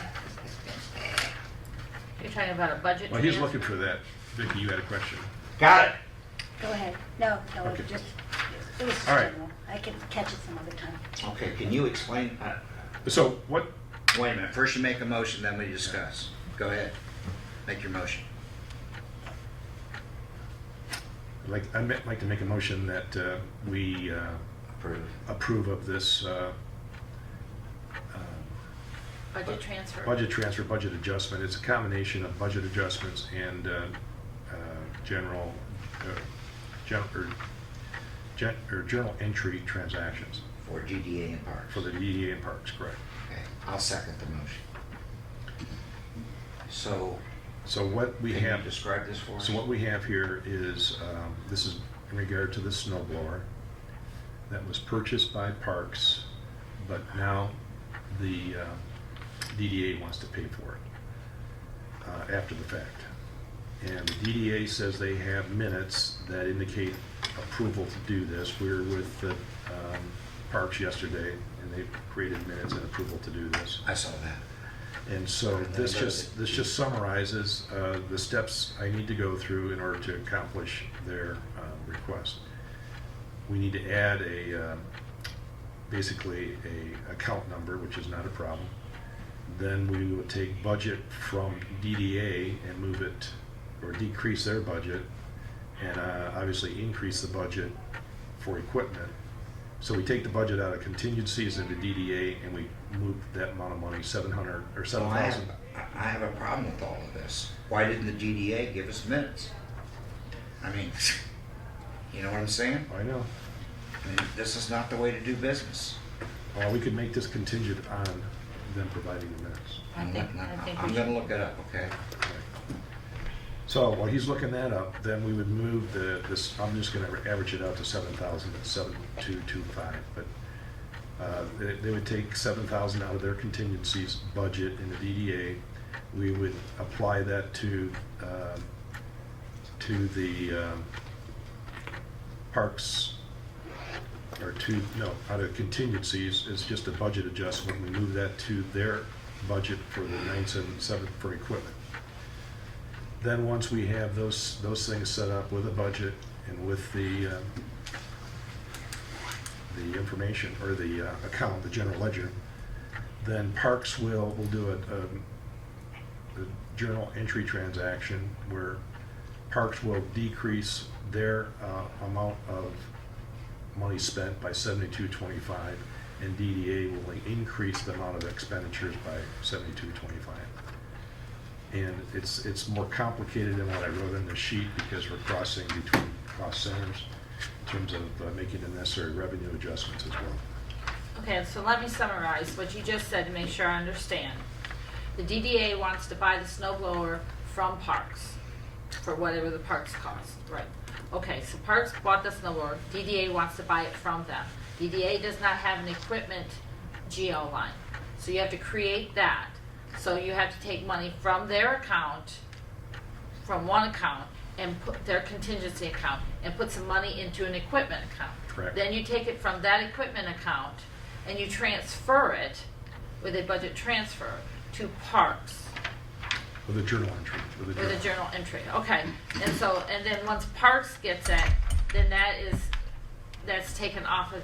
It's going to help them meet their balance within their budget. Okay, and the reason why DDA wants to do this, I'm assuming, is because the snow blower is mostly used on the sidewalks in the DDA Correct. district. Am I right? Yeah. Is solely used for the sidewalks. Right, Yeah. and so that's important that to, figure that out, because, okay, that makes sense. It makes sense. The only question is, if it makes so much sense, why didn't it start that way in the first place? Well, Well, catching up is yeah. always. So here's the problem I have. I'm looking at the November minutes.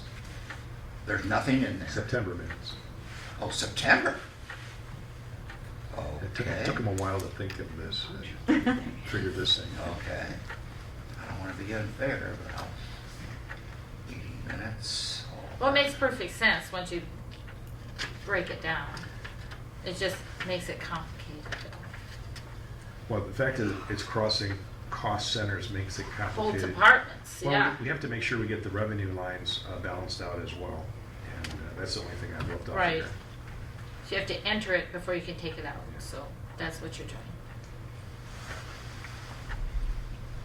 Well, it's nice of DDA to do that. In the September minutes, they authorized the purchase As per DDA September for minutes. $7,225. Motion made by Sue Fisher, seconded by Mr. Yaxick. But it doesn't say anything about transferring. Well, that's what we're doing. So we're good? We're good, we're good. Okay, all right, so the minutes are there. Yep. Okay, Okay. good. That's All awesome. right, so did we vote on that? No, are we done with discussion? I'm done with the discussion. All in favor? Aye. Aye. Any other budget adjustments? ARPA I'm commitment? glad that Pat's here, so he can carry the message back to Parks. But there's a lot of unbalanced things there. And even though I know they're gonna get funds from a grant in some cases, or funds from the Women's Club in some cases, we still need to balance this out to see where we're at. And then when we get those funds, then we'll apply them accordingly. So, in part of the reason to do that is we need to know where we are with all our budgets. So if there's something we can afford to spend and we can move some money around, we need to understand that. But if I'm reading this document correctly, they have not exceeded their cost center budget. In fact, they've only used Yeah, 54% of You're it. So correct. it's just a question of fixing the line items. it's a correct, yes, it's a question of moving money from other budget line items here into the budget line items. that are Within the cost center. Within the cost center that are over Okay. budget, yeah. But, I just want to make it clear to everybody that they are well under their current budget.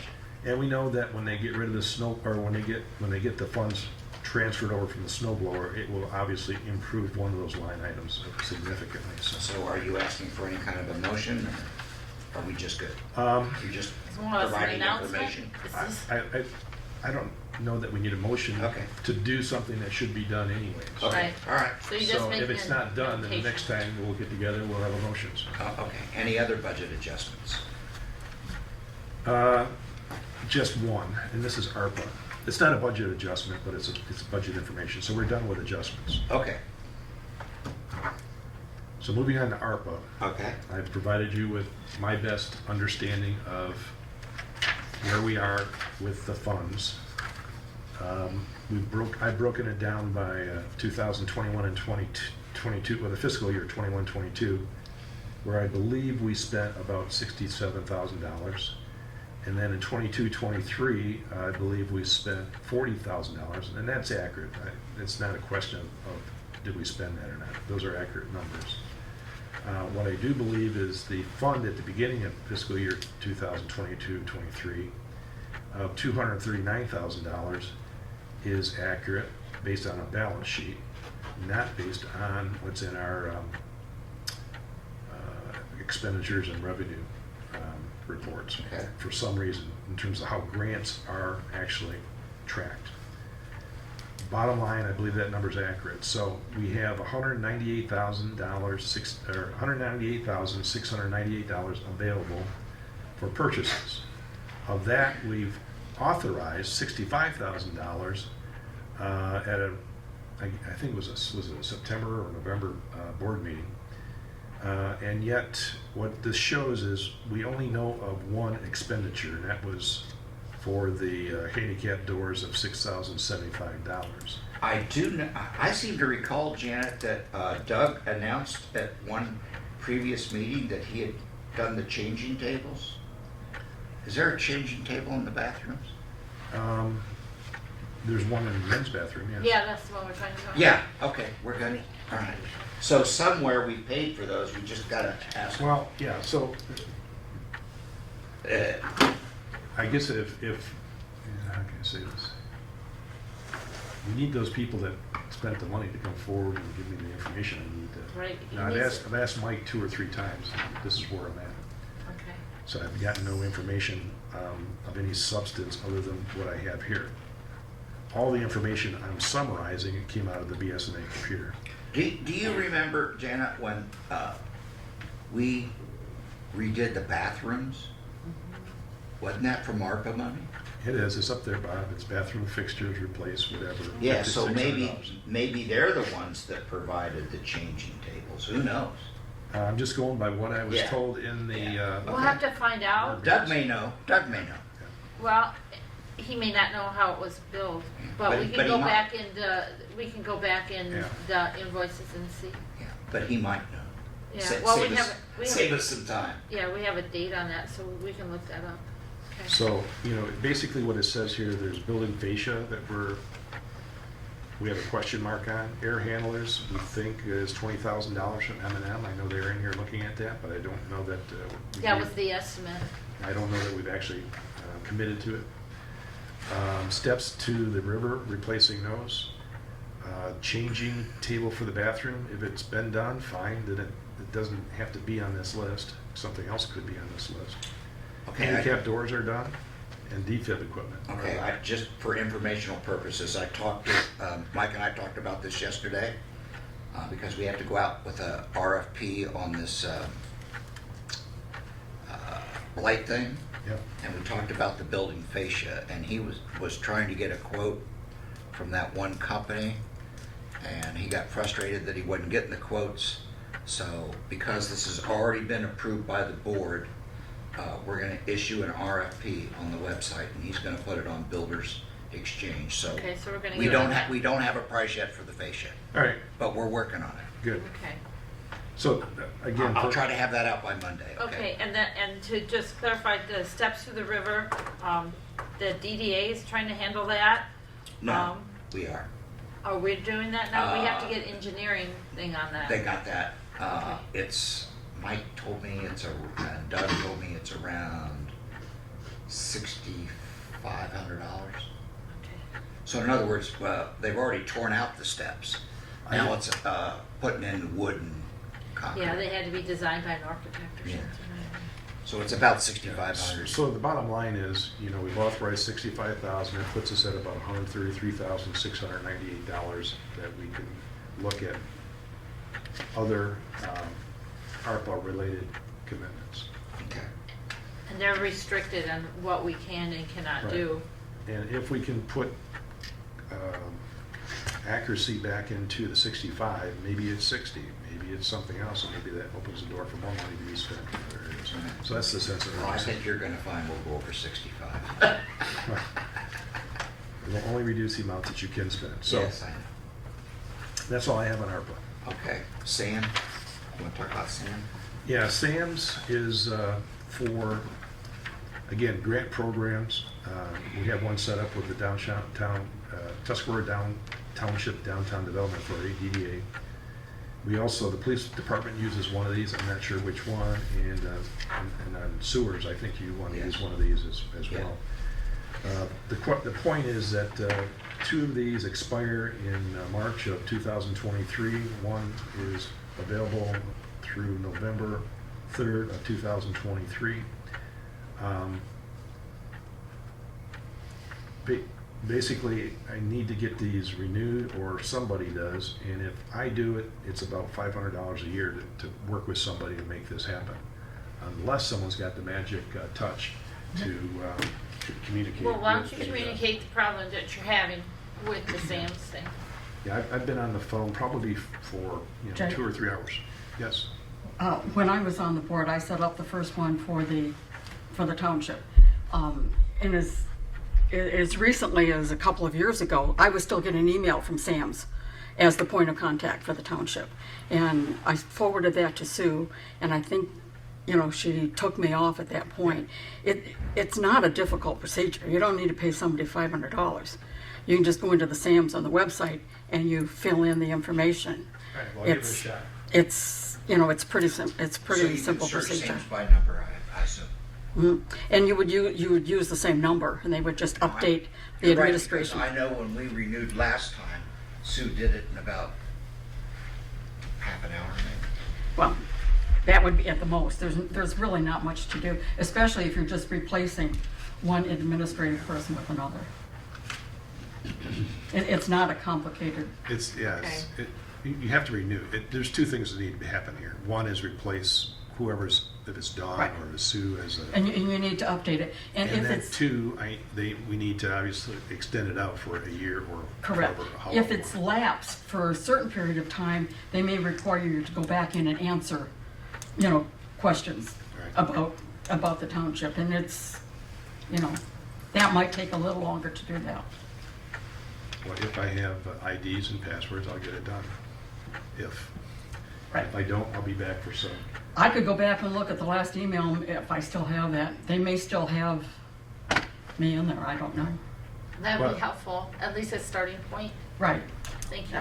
Again, the difficult part here is getting into the system. If I can get into the system, I can get it done. Yeah. Okay, so it's sam.gov, Yep. Right. and they did have that, I remember when they changed from Dunn's Right. to a unique. Well, they use I- Cage. They use Cage Yeah. numbers now, so. To a unique identity number. So I'll give it a shot. I just wanted to make sure people know that we're waiting for this to happen, that it's gonna take some time. Okay, Yeah, he was on the phone with them, and they put him on hold for okay, it's gonna be 60 minutes.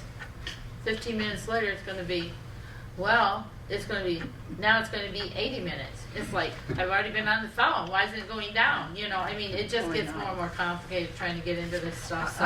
I would try to go in. I'll try.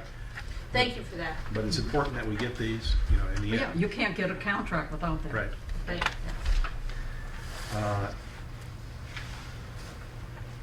I just have one more thing, and then I'm done with my list here, I believe. okay. In your package, you did have here is a quote for the computers, just FYI. I see that. And we talked about this earlier, and obviously this statement's going to be corrected per our discussion on the policies. But 6.5, failure to adhere to this records management policy. Failure to adhere to the township's records management policies may result in applicable discipline up to and including discharge from employment, termination of the contractor status, or termination of volunteer relationship. Further, removal, mutilation, or destruction of public records may result in civil and criminal liability. And then we basically, I'm going to skip the rest of it because we basically said based on whatever the law requires.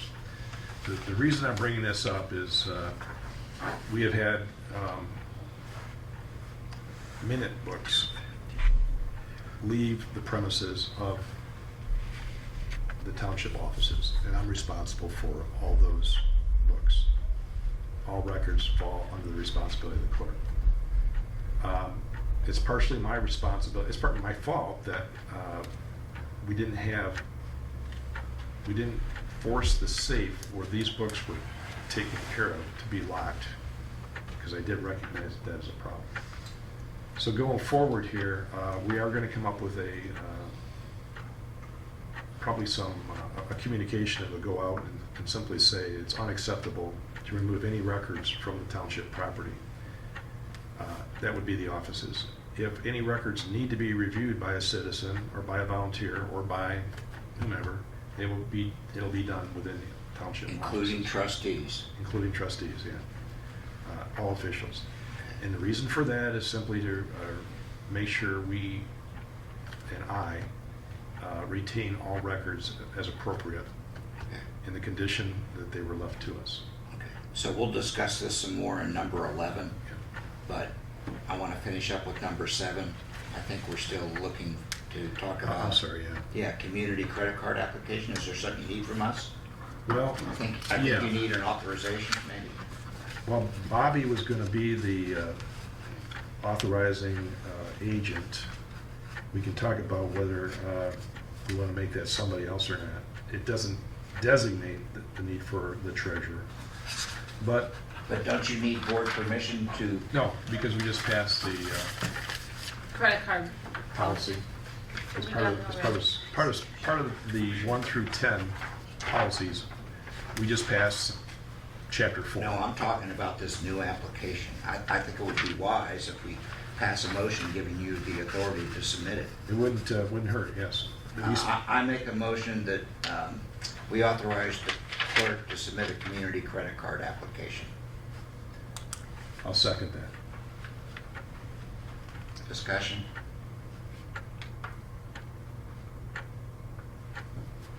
The only discussion I have, Bob, is we put on here the treasurer would be the second person part of signing off on Yeah, I this. saw that. It could be anybody, I think it's fine. all right? I think it's fine. That way you got internal controls. No, I agree with it was the right choice. It's just, I was hoping we could get this thing out the door today, but that's not. Right. So what the background to all this is, and I think I said it earlier, but just to be clear, we had a credit card, we had credit cards without a credit card policy in the township. The library had a policy, the police had a policy. We had 4 cards, one for Doug Schofield, one for the chief, one for the township, which was under Dawn's name, and one for the library. It's a risky policy to have where you have a official create a business card and you use your own social security number and your own address. It wasn't even her own address because they used Mike's address to have this stuff mailed. So you're using them and they won't talk to me or anybody else unless they're present. So it's very restrictive and it's very risky. And that's why when there was some fraudulent activity on these cards here just recently, not due to anybody obviously with the card, Don Webb decided to cancel those cards. So we have no credit card. And And I rightfully so. don't, and rightfully so. And rightfully so, yeah, thank you. So- Any more discussion? No, All in favor? Aye. Aye. aye. Okay, anything else, Jay, with number 7? No. Okay, number 8, office plan for administrative assistant. What do you need? Right now, I just need to let people know where we're at and what we're doing, and that I will be back with, again, some more, well, I think I do have the money budgeted. Yes, we but do. But I'll obviously come back and look for approval to spend that money. You already have that approval. Well, if it's under 5,000, I should be all set. We obviously gave a promotion to Laura Decker, so she is our administrative assistant, still doing both jobs. We need to find another office assistant, and we only had 2 people or 2 or 3 people that applied for that job. Talked to one of them, and Okay, so now we're on number 9, right? number 9. Yeah. Okay, go ahead. And that one person may not be available for some time. There's some other candidates that may not be available for some time. And there's also the fact that we don't have computers, desks in an office environment for those people to work for some time. So right now we are kind of in a stagnant state trying to get the office done. So I had a designer come in here today to take measurements so that we can see how we would actually transform the current state of our offices into offices where we could have an administrative assistant and an office assistant, and do a better job of all the storage we have around in those different offices. Because we're gonna have to increase storage. Yeah, we're gonna have to do something. So I have a question. As I recall, looking at all these resumes, we only got 3 applicants, one of which we can't reach. The other one from downstate is not available. And you're not ready. I'm wondering if we should continue to advertise. Yes, I think we should. But I think we need to pick a date. I'm not ready to pick a date yet for when we'll advertise again.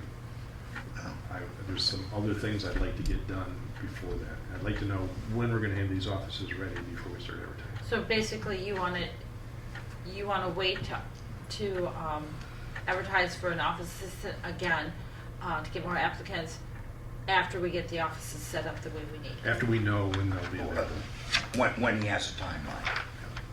But I don't think he needs that authority from us, because him and Mike are the hiring authority. They can re-advertise anytime they want, right? Right, I So I agree. think you just need to tell me when to put it on the web. How's that? Will do. I just wanted everybody to know that we're Coordinate working with on it Mike. and that Okay. we're going through some logical steps to get it done. Because we do need to set up Yeah. Laura in that other office with some, well, I think she wants to keep her computer, but that means the office assistant would get a different one. Well, yeah, the office assistant's gonna get my computer. And Okay. I'm gonna get the computer. Oh, that works good. Yeah, because yours is old, Yeah. and. So I'm gonna have the same thing Mike we has. need new desks. I'll have a docking station with 2 monitors with an updated laptop. I'm glad to see that. And we can use either Mike's or mine to help run board meetings. If you can pull up information on the budget, see it real time. So Yeah. do whatever we need to do. Now, I know that he got a updated quote. Okay, are we done with 8 and 9? Well, I just had as long a as there's no comment. discussion. I just had a comment about the office assistant and the housekeeping thing. I mean, not the housekeeping, just the office assistant and the administrative assistant. There's been so much going on in the office.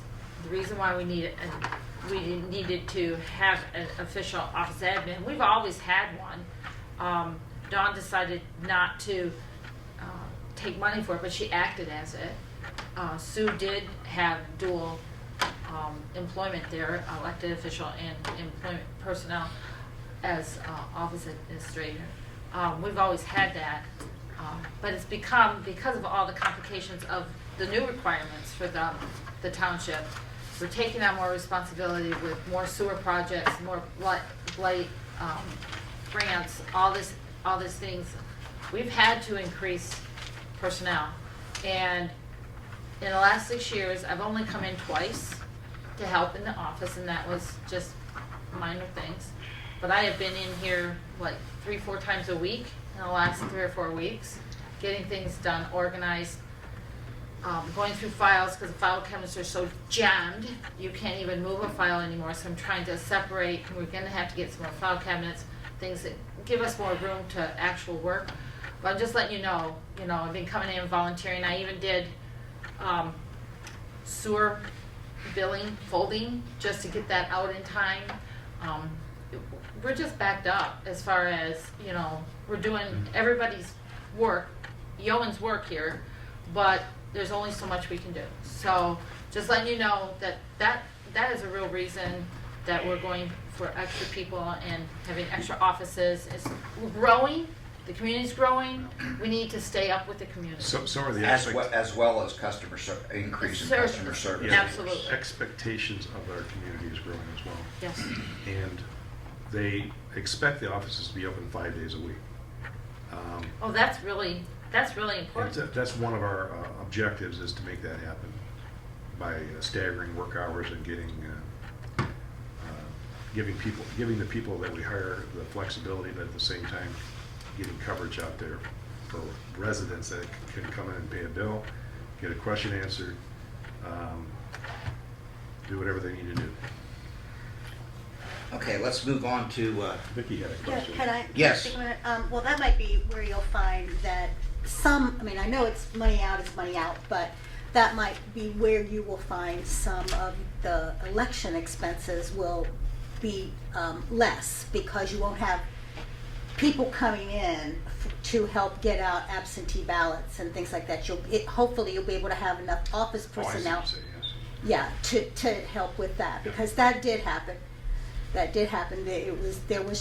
just weren't enough people to get the applications and then the ballots out. So that'll take some out of that line item. I know it's still money going out, but I think that might help a little.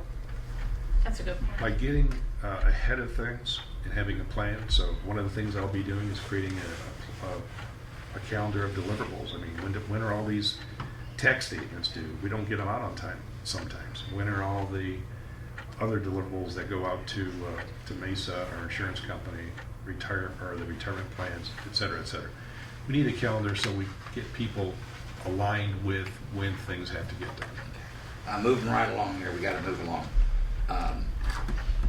One thing, that reminds me, you will have to get Tanner or some electrician down here to put a switch on that new office. The It'll be light. part of the plan. Bob. Yeah, We'll get yeah. it That covered. light. It's driving me nuts. Yeah. Anyway, housekeeping.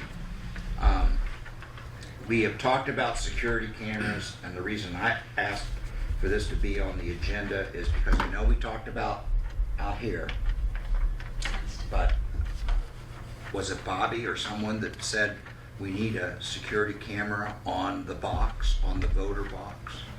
Yeah, I think that's a new That was law Bobby. that we need, yeah. So I would like authorization from the board to have our local computer guy come in here, do an analysis, and give us a design and a proposal. And I'll handle that if you give me that authority. Is that a motion? Could I make a couple suggestions? The ballot box camera has to be hardwired. Other cameras could be Wi-Fi.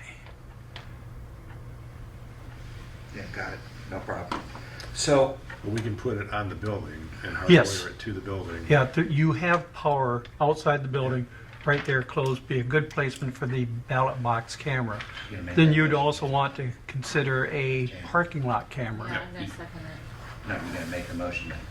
Yeah, I'll make a motion that Bob has the authority from the board to have the analysis for the security cameras, and are you gonna include locks with that too? No, No, okay. Security cameras for the, for inside Ballot and box. out. Ballot Inside, box. All Inside. security cameras, Right. whatever the, right. might as well do it all at one side. Okay, so I made the motion. Second, I need a I'll second it. Jay. all in favor? Pass.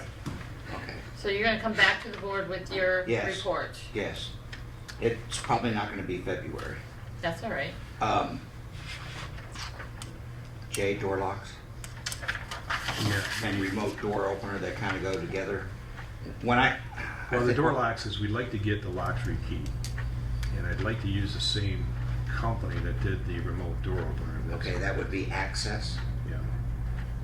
And I'd like to go out, I'd like to make a motion that I contact Access to have them come in and rekey our door locks. Just so you know, it's $100 for the service call and $50 per lock. And I would like to have a key someday. And this will help you get a key. Okay, hold on, door locks, you're gonna do the remote door company, and the company is called what? Access. Access? Access. Okay, But, however, if you want a buzzer on the door to the township offices, that's gonna run between $1,200 and $1,800. It has to be hardwired, and, you have to have a button somewhere where either Jay or Laura or both, just like the police department, you push the buzzer and it'll open it up. So I don't know that we can identify money right now. Oh, yeah, I don't think we're ready to identify the money. I'll come back. But- how many doors are you proposing? Well, there's the entrance door. And that's the other problem is. This entrance door here? The one to the building, yes. Where The, they're- the outside entrance door? Outside entrance door. Then you need the inside entrance door? And the inside entrance door. And we need the doors down to the basement, because those doors use the same key as the outside. And you need the door to the offices Yeah, that's. and this door. Yes. And then two office There's doors. too many keys floating around. So what we wouldn't do is necessarily each individual's office unless they requested it. I believe, I don't know what Mike's position would be on that, but if he says, no, I don't need a new key, then we'd leave that alone. Bobby says we don't need a new key, we'd leave that alone. If the assessor or Terry say we don't need a new key, we'd leave that alone.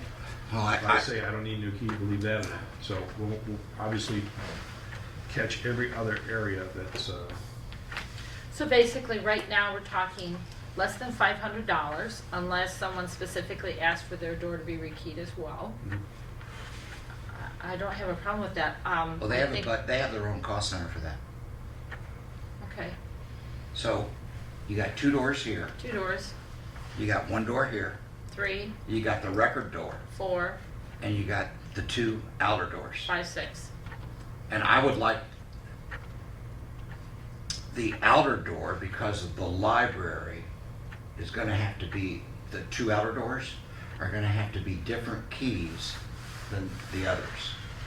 So what I'd like to see is that the record door, which one's the record door, just to be. the one The one that that goes goes to the down to the basement, Okay, I got it. I call it the record store, and your, the entryway, and these two should be the same key.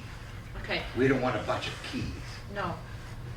The one that goes to the basement, that's up here, I would say leave the one to the record basement door the way it is. We don't need to change that, because other people use this door, like the police department and stuff, in and out to go downstairs. But it still requires the same key as the entrance door. So if you're gonna change the entrance door, we need to change the door going down to the basement. Yeah, but I'm talking about the record room downstairs. I don't know if that's necessary. It's on the same key also. So we're gonna have to change that one as Well, well. hang a minute. If One- he's, one- if he's in charge of the records, that key should be heavily restricted. Could I make a suggestion? And excuse me a minute, and he should have maybe only 3 keys, one in his possession, one in the admin's assistant, and then one in the key box. So maybe the records needs to be a separate key. Only under his control.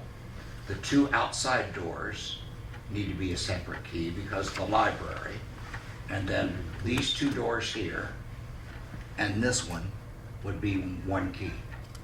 So these 3 doors would match, is what I'm thinking. Yes, we'll match them wherever we can. What were you gonna say? Yeah, go ahead. When we did the stadium out in California, we had it set up so that we had one master key that would open everything, and that was with security. Then you could key each individual door to the individual use, but in an emergency, you had a master key that could be either in the police department and or in the clerk's office.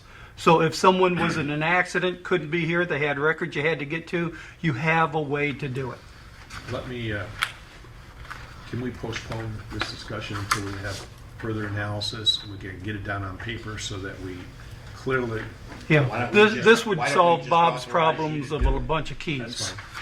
I'd prefer to authorize, let me look. Well, we're talking less than $1,000. You could talk to Access, take, Yeah. and they, it's what they do, and take their suggestions on how to do this correctly. So if someone would like to make a motion to authorize me to do this, I'm while looking you're for the doing money. it, I will put together a plan, identify all the doors, how they're currently keyed today, and how they have to change to a new key, and then we'll obviously,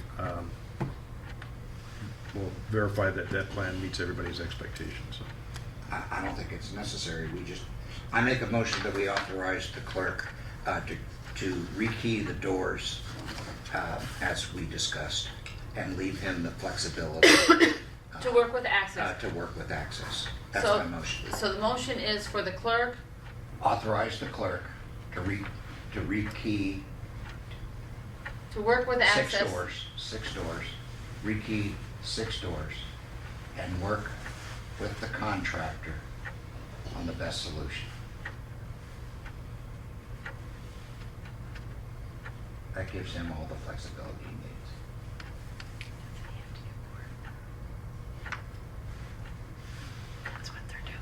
I'll second that motion. Okay, let's do this again. You writing, I was writing Yeah, go slower ahead. than you were talking.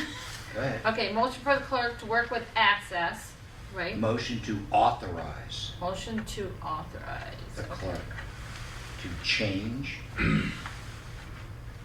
locks on 6 doors.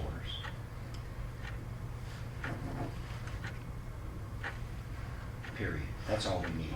He'll call Access. That's all we need. Okay, motion to authorize the clerk to change locks on 6 doors. That's it. Let's make it simple, okay. Who seconded it? You did. I did, I second that motion. Yeah. Any further discussion? All in favor? Aye, Aye. Okay. Can I make a suggestion? yes. Because we haven't identified the money, but when he comes out here, ask him to look at a buzzer, and he can give you a better price, because it depends on where the hard wire has to go Right. and where you want the button. All right. Okay. I do think that that's a good conversation to have with them. Yeah, he spent a lot of time. Just so y'all know, we looked at having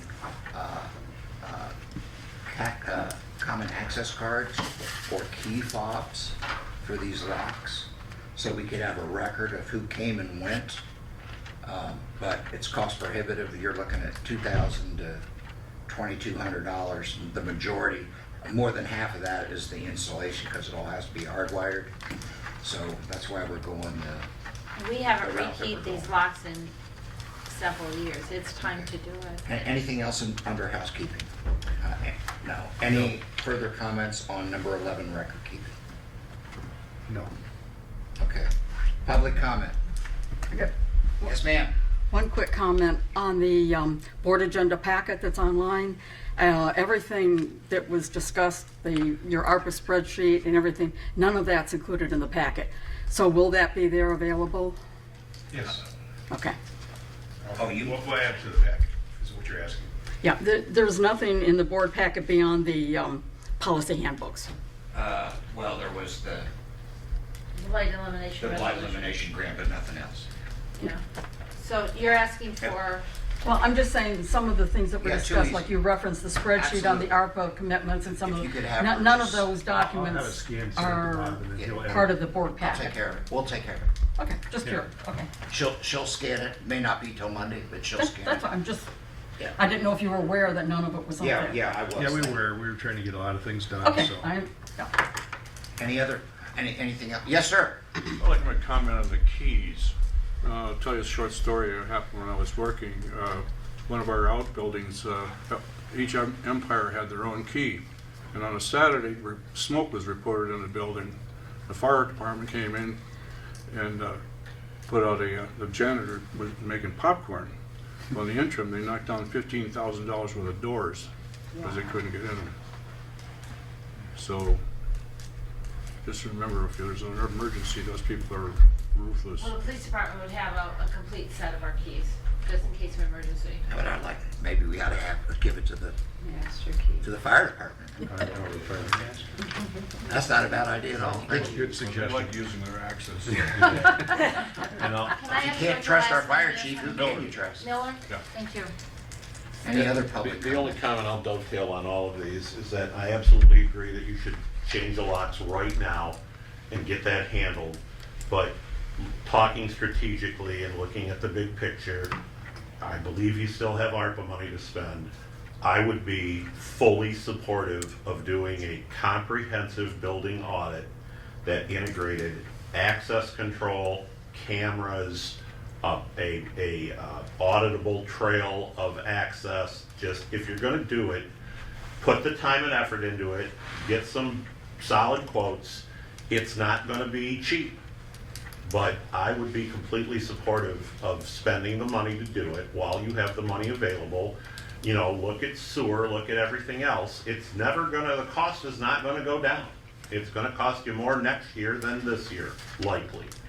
And I think that it just makes sense to get the police department involved, get the library involved, do a comprehensive analysis of access control. There should be one access control system for the entire building. There shouldn't be three. There shouldn't be one for you guys, one for library, one for the police department. It should be one system. And if you want Jay to control it, if you want the supervisor to control it, if you want the chief of police to control it, but it just, this piecemeal stuff doesn't make any sense. It's penny wise and pound foolish. If you're gonna do it right. Thank you. Public comment.